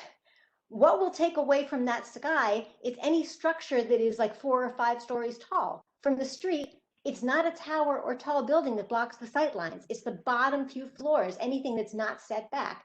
And building as of right, that wouldn't help. In fact, it might be worse. It would be nice to have a park there instead, yeah, but Howard Hughes is a business. That's not going to happen. Do I wish we could save the Seaport Museum another way? Yes, I wish that would work. We could put air rights on the market, but what if nobody wants to buy them? Maybe some of our neighbors think it doesn't matter. They think that if the museum is gone, the neighborhood, the Seaport Historic, they'll all be the same. But no, the museum is gone. Wavertree's gone. Ambrose has gone. Squirmlehorn Row, the buildings that the museum protects and preserves, they'll all lose this historic character. I mean, the East River would still be there, but the essence of the Seaport Historic District would be gone. So I hope that you'll stand with me in support of the South Street Seaport Museum and in favor of this action to support it. So, Laura, I appreciate you talking. I am sort of frustrated by the process, and this is part and parcel to Saul and what I'm going to say back to him. So many people from the museum have spoke. I did not know because you didn't sign in with the museum. Out of courtesy, it would have been nice if you would have said, I serve at the museum, I'm part of the museum, I am part of the applicant crew, I will yield my time to a company that has not spoken. That is exactly the kind of partnership that I'm talking about that's missing from this dialogue tonight. So I'm going to go to the next person and then come back, but absolutely, I don't want to hear one comment back from anybody else that I haven't tried the best that I could and people are upset. That's exactly what I'm talking about. So there we go. Greg DeRusso, if you are still on, please. Good evening, everybody. My name is Greg DeRosa. I actually live in South Street Seaport. My thing is, listen, I appreciate attempts to make the footprint smaller, but it's still too big. And I'm sorry, it's like you're trying to implement the surrounding neighborhood and the characteristics of the neighborhood, but it looks like red Legos and white Legos sitting on top and making 2 towers. And I'm sorry, that to me is not incorporating the character of the neighborhood. And I guess there's 2 questions you could answer in whatever way. I know you said there's gonna be a underground parking lot. Where is this entrance gonna be? I hope it's not the Peck School, Slip School side. I hope it's not in front of the Blue School. I hope it's not on Beekman where all the foot traffic is gonna be coming through. And on Pearl Street in the congestion. And where is this public space? I mean, I didn't see any of the renderings. I mean, I don't know if this is like you're trying to slide something under. Got all the renderings you've shown doesn't show the impact from directly in front. I haven't seen that either. I mean, I guess that's it for now. I'm completely opposed to this. I mean, I know you're trying, but I mean, above the 120 feet to me, I just can't agree with that. Okay. Okay, thank you very much for your participation. Moving along. I think at this point, I'm exasperated and it's 9:08. So I'm going to say the committee still has the work to do of the committee. This is the Landmarks Committee. So I am calling it, and anybody who did or did not get to speak, I am sorry. This is the way a community board works. We are all volunteers. The committee has to do their work that responds to the landmarks aspects of the application. We have a resolution that we passed the last time they were here, which was very thoughtful and very considerate. I expect nothing but the same from our committee because we've got great volunteers. And again, it's 9:08. So Bruce, take it away. Get back to the business of the board. If you did not get to speak, we take written testimony. It is always shared with the committee. Please feel free to send it. I will say that there are both members of the group of supporters as well as members of the group of the opposition, as well as emails and texts that I've gotten this evening from people saying, how do I get on? How do I not get on? What time is the meeting? I hope everyone who is here did get to opine to the best that they could. If not, please write to us. And Jen can drop into the chat the general email for our community board, and please feel free. We will share it with everyone. Bruce, take it away. Thank you, Tammy. Now I'm going to make my few comments. First of all, thank you. I have to thank Tammy, and I'm sorry for the disrespect that you were shown at times. You did an incredible job fielding hundreds of requests. Number one. Number two, I want to make the small point that some people have testified that it's only people whose views are going to be blocked. I heard no testimony about views being blocked. And it should be noted that there's a certain implicit disparagement of people, the hundreds of people who live in the Mitchell-Lama designed Southbridge Towers, who may be against this, many of whom views will not be blocked. Bear in mind that that was a Mitchell-Lama project. So there are, when someone says it's a small group of people who are against it, probably more people live in Southbridge Towers, which was a Mitchell-Lama project, than any other single building in the area. That's number one. Number two, even for those who are for this project, which is completely legitimate, there was a certain dystopian vision discussed by some people. I'm surprised, some people who were on this board. The dystopian South Street Seaport was when I walked out on a broken pier in 1976 to hear a folk singer, and I felt like I needed a knife to walk back to the subway. That's gone. There's no dystopian South Street Seaport. It's bucolic, and it continues to increase in value, including to the people in South Street Seaport. Someone said all of this stuff, an otherwise eloquent person who testimonies referred to what we do as all this stuff. We are tasked with certain parameters that the Landmarks Preservation Commission of the City of New York, which is the law-making entity, provides. The law specifies what we can cover. That doesn't mean we're regressive. That doesn't mean we're reactionary. I am one of the people who worked 25, 30 years ago to create landmarks districts. So some of these people here have worked tirelessly for decades to make our landmarks district, to preserve our neighborhoods. I don't know about great Uncle Arthur, but I think that description of real estate economics was so odd. Right now, free market rental buildings are giving 4 months free rents, and rents have dropped 30% from what they were 2 years ago. So let's just be clear factually. Bruce, landmarks. Okay, as for landmarks, 5,000 square feet of a 500,000 square foot building is being given to community. The Landmarks Preservation Commissioners, in sending this project back to the drawing board, dealt with many of the questions that were revealed here. The question is contextuality. Most of the commissioners said, regardless of all the penumbra, that this is way out of scale, that the border with Southbridge Towers is irrelevant. This is within a designated landmarks district. As of right, buildings have been approved in the past. Every building outsize, as of right, has been rejected. Generation after generation through something like 8 LPC commissioners. Yes, 2 or 3 testified for this. They know the law.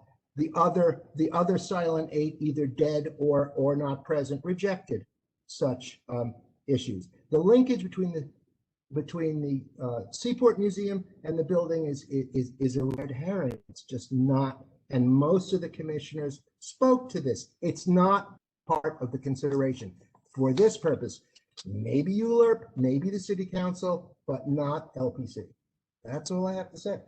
So now the committee can make its judgment. Yes, it's Hey, Bruce, marginally better. Yeah, the architect.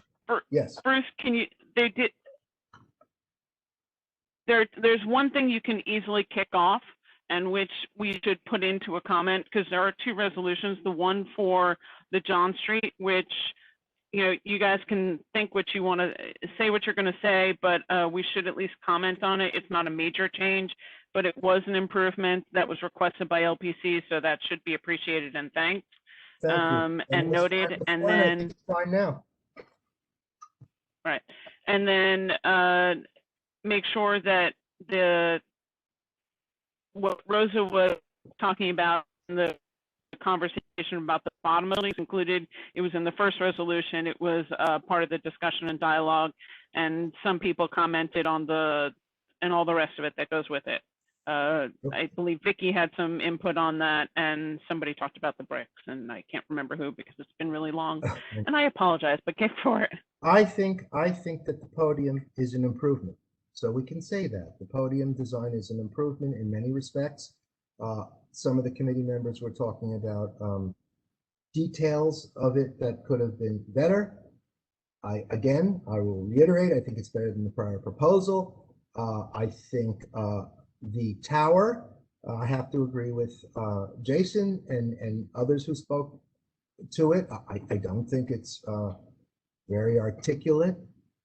And I think that the elephant in the room is that a 500,000 square foot building in a 120-foot as of right spot within a landmarks district is prima facie to be rejected.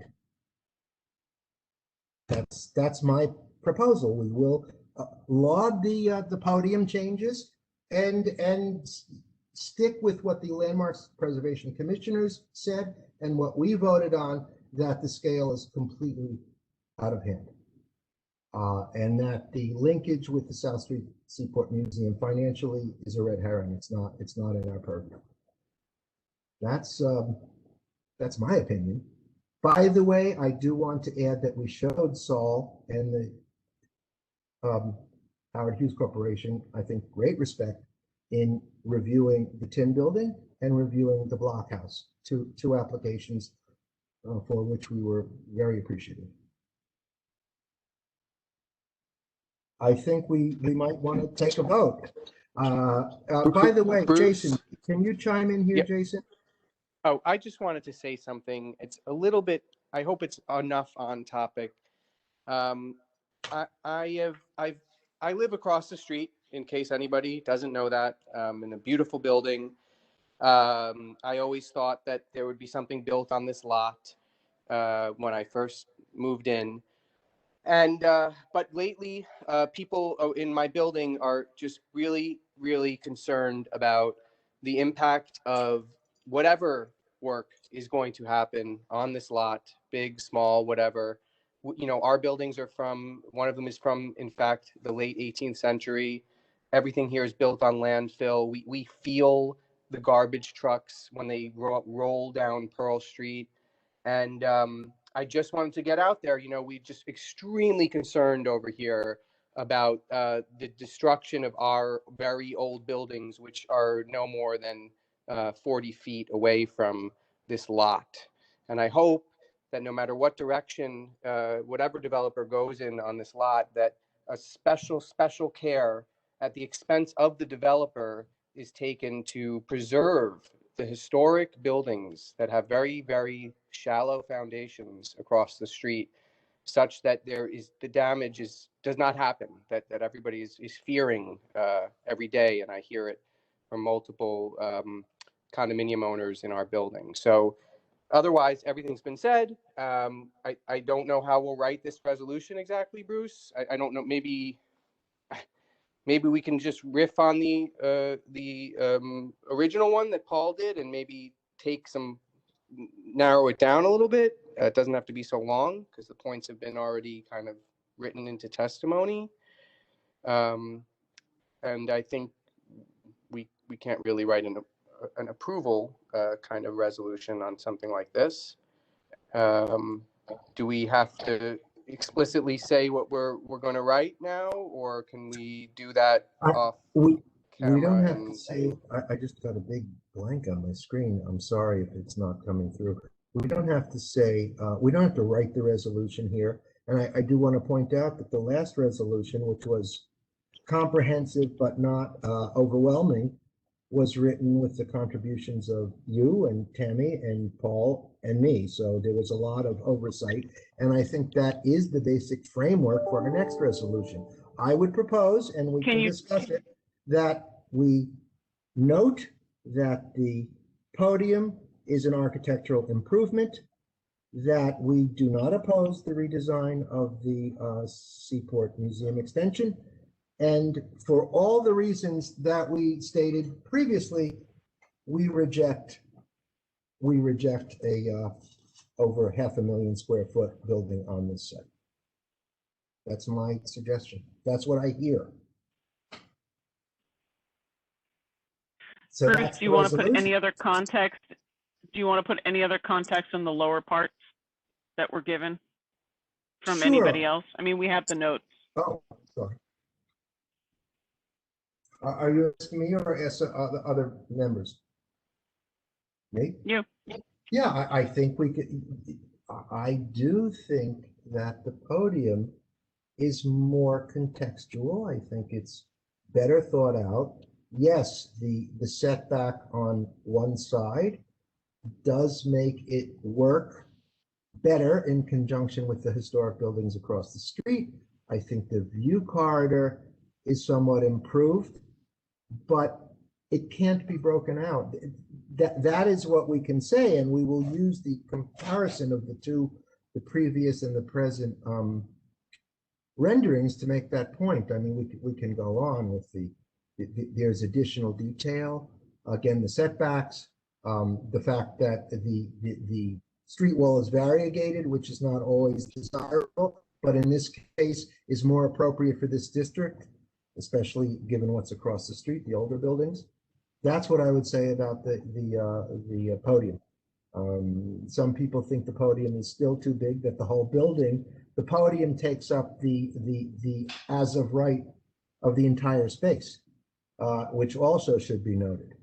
And that we reject. I don't see why we would get into great architectural detail on the tower when the tower is the entire tower above the podium is not something that I would wager most of the community and the law rejects out of hand. I think we should mention it. Just to be on record again, Bruce. Of the podium? No, about the tower. I mean, that's the substance of this resolution. Absolutely. Okay. That's the core issue of this resolution, as far as I'm. I just want to make sure we're all.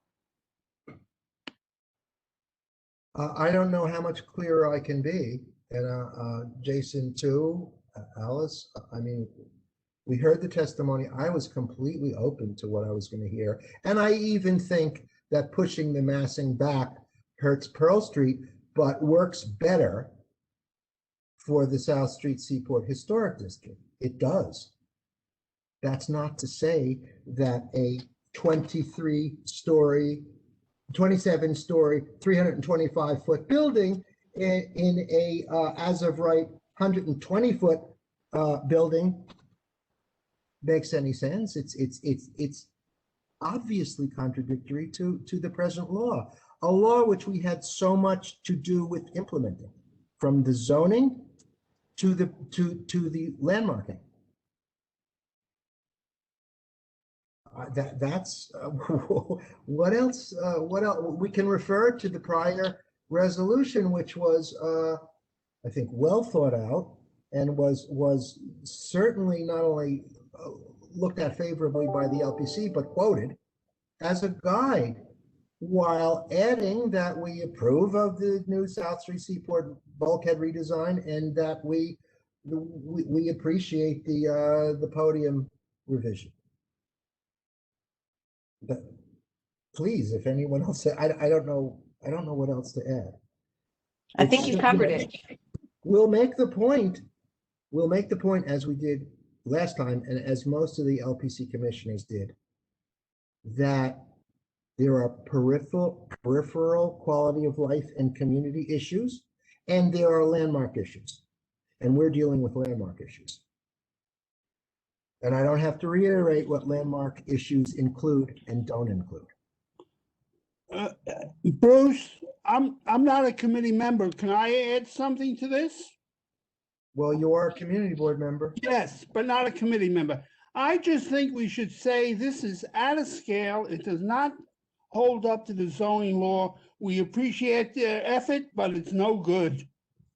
Forget about all the good stuff. We all know what's good and we all know what's bad, and we should just tell the landmarks what we don't like. Okay, I think that's a distillation of what we were saying. I don't want to be that abrupt. I don't want to get picayune here, but it's not a distillation of what you said. You gave him a lot of credit, which fine, but we got to hammer home that it's out of context. It does not do X, Y, and Z, and that's the issue. Okay, I would say that after a year or two, like just countless hours of meetings with all kinds of community groups and with us, that it has to be noted. I mean, the evolution of the work that was done on this project, right or wrong, has to be noted. It's not frivolous.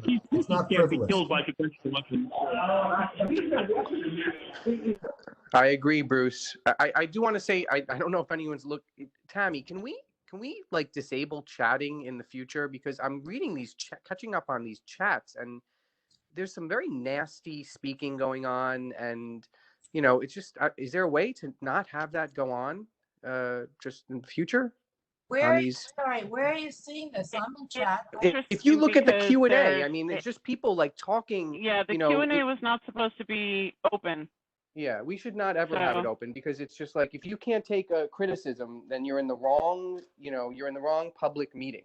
Don't come here and, go on a chat and start, using strong language against people. It's not right.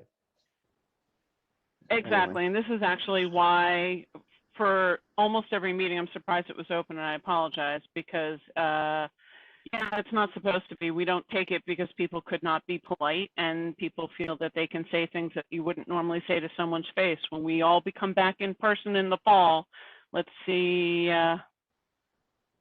how it will work. Tammy, it's Vicky Cameron. May I speak for a minute? Sure.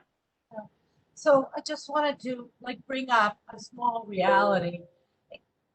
Landmarks, and zoning and putting a cap on height. For example, our infrastructure down here is so taxed. All these large projects, just imagine, 3.5 years, I don't care what these guys say, 3.5 years of drilling and, pouring cores down to bedrock where the building will be able to stand up without leaning. The amount of noise, which has an enormous impact on our quality of life and our mental well-being, our infrastructure like water, sewer, gas, steam, is so taxed that if we are going to make any deals with these projects going forward, we have to ask for someone to pitch in to improve the infrastructure. For example, on the corner of John and Pearl, as I sit here through the whole meeting, 5th night in a row, from 7 to 3 a.m., we're listening to jackhammering nonstop because we're trying to improve a broken steam line. And the point is that, you know, when you build these big buildings, the amount of intrusion for 4 years to build a building, and then we all hook up into the existing infrastructure, which is already really taxed. And we're not asking any of these developers to help improve the infrastructure. And then when they build a building, you know, when you walk by the garbage on Beekman Street where Frank Gary's building is, it's just unbelievable. I mean, we are drowning in garbage. And so all of that is a part of, you know, permitting and living with increased and fill-in and maximizing everything. And I just wanted to say this, like, this is going to be a major, you know, project for this neighborhood for the next 4 years. Thank you, Vicky. I'm not a strict constructionist by any means, but that too, those are huge and important overall concerns, but that too is not part of landmarks But consideration. landmarks and zoning, I know it's landmarks, but bulking, you know, when they say 125 foot building is going to take a lot less time and a lot less infrastructure. We can deal with that, but we can't deal with garbage and construction noise. And in my personal opinion, in my experience, it's just not. Landmarks would laugh at us if we. I mean, it's just not. It's not. Bruce, I'm not saying we should. I'm just adding this, supporting us. I'm not saying we should do it. I'm just saying it's a reality. And I didn't mean to say landmarks would laugh at us or you. I'm just saying. No, you're right. No, I I'm just. agree with you, but it's not part of this. I agree, Bruce. I know. It's just all holistic consideration. Okay. So I think I board member rather than, you know, for a minute having to sit through this for 10 hours, 5 days in a row. I'm just expressing this, so I'm sorry. I understand what you're saying. Okay. Thank So thank you all. I think we approve the modification to the Seaport Extension, the building. We delink all issues other than landmark related issues. We could use the guidance of the last LPC hearing that that was very clear and directed the applicants back, and we reject the 250 Water Street application while commending the architectural changes of the podium. If they want to build just the podium, great. It's within their, you know, that's as of right. Tammy, are you? It won't be a problem crafting what I just described. To do it in every iota is not possible here. Well, we've got all the notes. We've got all the testimony. We've got, you know, you have to take the committee vote. I'm good with that. I agree with you. This is a landmarks hearing, so nothing. We'll do a vote, right? Yes. And you know, if it doesn't belong in landmarks, it doesn't belong in the resolution. We already know that landmarks does not rule on affordable housing, does not rule on, there is some note of community space that is in their purview in terms of community amenity. So certainly comment on that, but anything else, if we get to ULURP with them, will be a conversation that we have in land use about where the affordable housing is, whether it's pour floors versus integrated, things like that. Certainly would be a conversation that I believe we'd have at ULURP. Okay, so if any other board member has a comment, any other committee member, great. This is your chance. Otherwise, we should take a roll call vote, I would say, on this one, Jennifer. When is the commission seeing this? When is LPC seeing this item? So LPC has been very good about working with the community. We asked them for the respect to give Howard Hughes the time to come back to us to have us do our due diligence and process that works in the way the community board operates. So I believe unless Saul knows, or Adam or Chris, something different, that they will be back to Landmarks after March 23rd for the hearing officially. I think it's going to be sometime the first week of April. I don't know. Adam, do we have an official date yet or not? Not officially, but it should be the first week in April. This is Tom Burton. If I could ask a question about the points raised about the history and the the appropriateness of considering the history and the support of the seaport as part of the context and appropriateness. Could the committee talk about that or think about that? We have at great length. We involved in the last go around, Tom? Did you testify or? I was, and I did. I just haven't heard, and I didn't see, and maybe I missed it, but I didn't see a discussion of either a rejection of thinking about the support of the museum as part of a consideration of landmarks or not. And I didn't see that discussion, and perhaps it's a question that the community board asks of the Landmarks Commission. We already asked, and that is not in their purview. Okay. The financial support, yeah, we asked because we wanted to be able to be as complete and fair as possible. There are parts of this that will, we can argue till the day is dawn about affordable housing, but that's not what Landmarks argues on. That's a conversation that we would have with Howard Hughes if and when they get to ULURP about how it works and things like that. So that's, I'm certain that they're listening quite carefully to the conversations we're having here about poor floors versus integration and other things, because they have the manpower and team and they're wise that way. But we had already asked, and they said that it was not part of their decision-making process. Okay. And I'm happy to walk you through that. You can call Jen. She has letters, conversations. I think I've sent every letter out in the newsletter. You can also go through all the newsletters. Okay. All right. I just I wasn't clear on that point. Thanks. Thank you. Yeah. Okay. For the same way, Tom, it doesn't make a difference to them. They have already ruled on the buildings for the museum extension. Whether or not that gets funded is immaterial to how Landmarks looks at the building for contextuality. That's not also something that they're going to consider. Oh, okay. Yeah. I'm not sure. I think I made my point. I think you understood me and answered me, but I wasn't talking to that. I was just talking about the essence of the museum survival being linked to this development and whether that is a context or not for Landmarks. That was all. And I think you answered it. Thank you. Okay. Yep. Okay. So again, if there are any comments from the committee, I'd appreciate it. Yeah, Bruce, I raised my hand.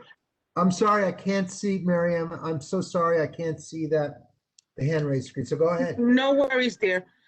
I just wanted to ask the chairs, yourself and Jason, and then of course the board chair as well, Tammy, that if not on this item, that in the future, the committee consider asking the LPC to adopt the practice of including racial and or gender or sexuality impact assessments in your rulings, not just aesthetics of a building.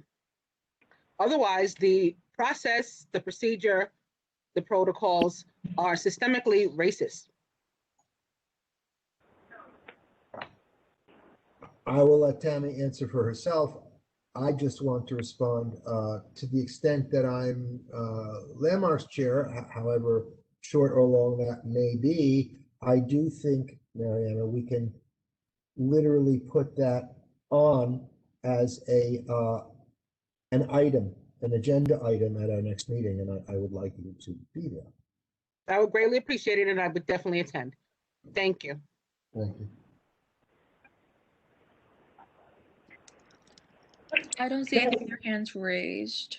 Any other hands? I didn't have a hand raised. I think that's a great idea. And, you know, Mariama, there's some work that we can do to be prepared for that in terms of, you know, getting the documentation from Landmarks in the beginning to see what their, what kind of policies they have in place on that, and then work from there so we can work to change. Much appreciated, Tammy. Thank you so much. So, and by the way, congratulations on your award. Thank you. I'll send you the video. I'd like to see it. I was Okay. snapping my bicep tendon that day. So please let's take the vote, okay? Sure. Okay. If a member of the floor could call the question and somebody I'll else. question. I'll second. Thank you. Okay. Bruce, Yes.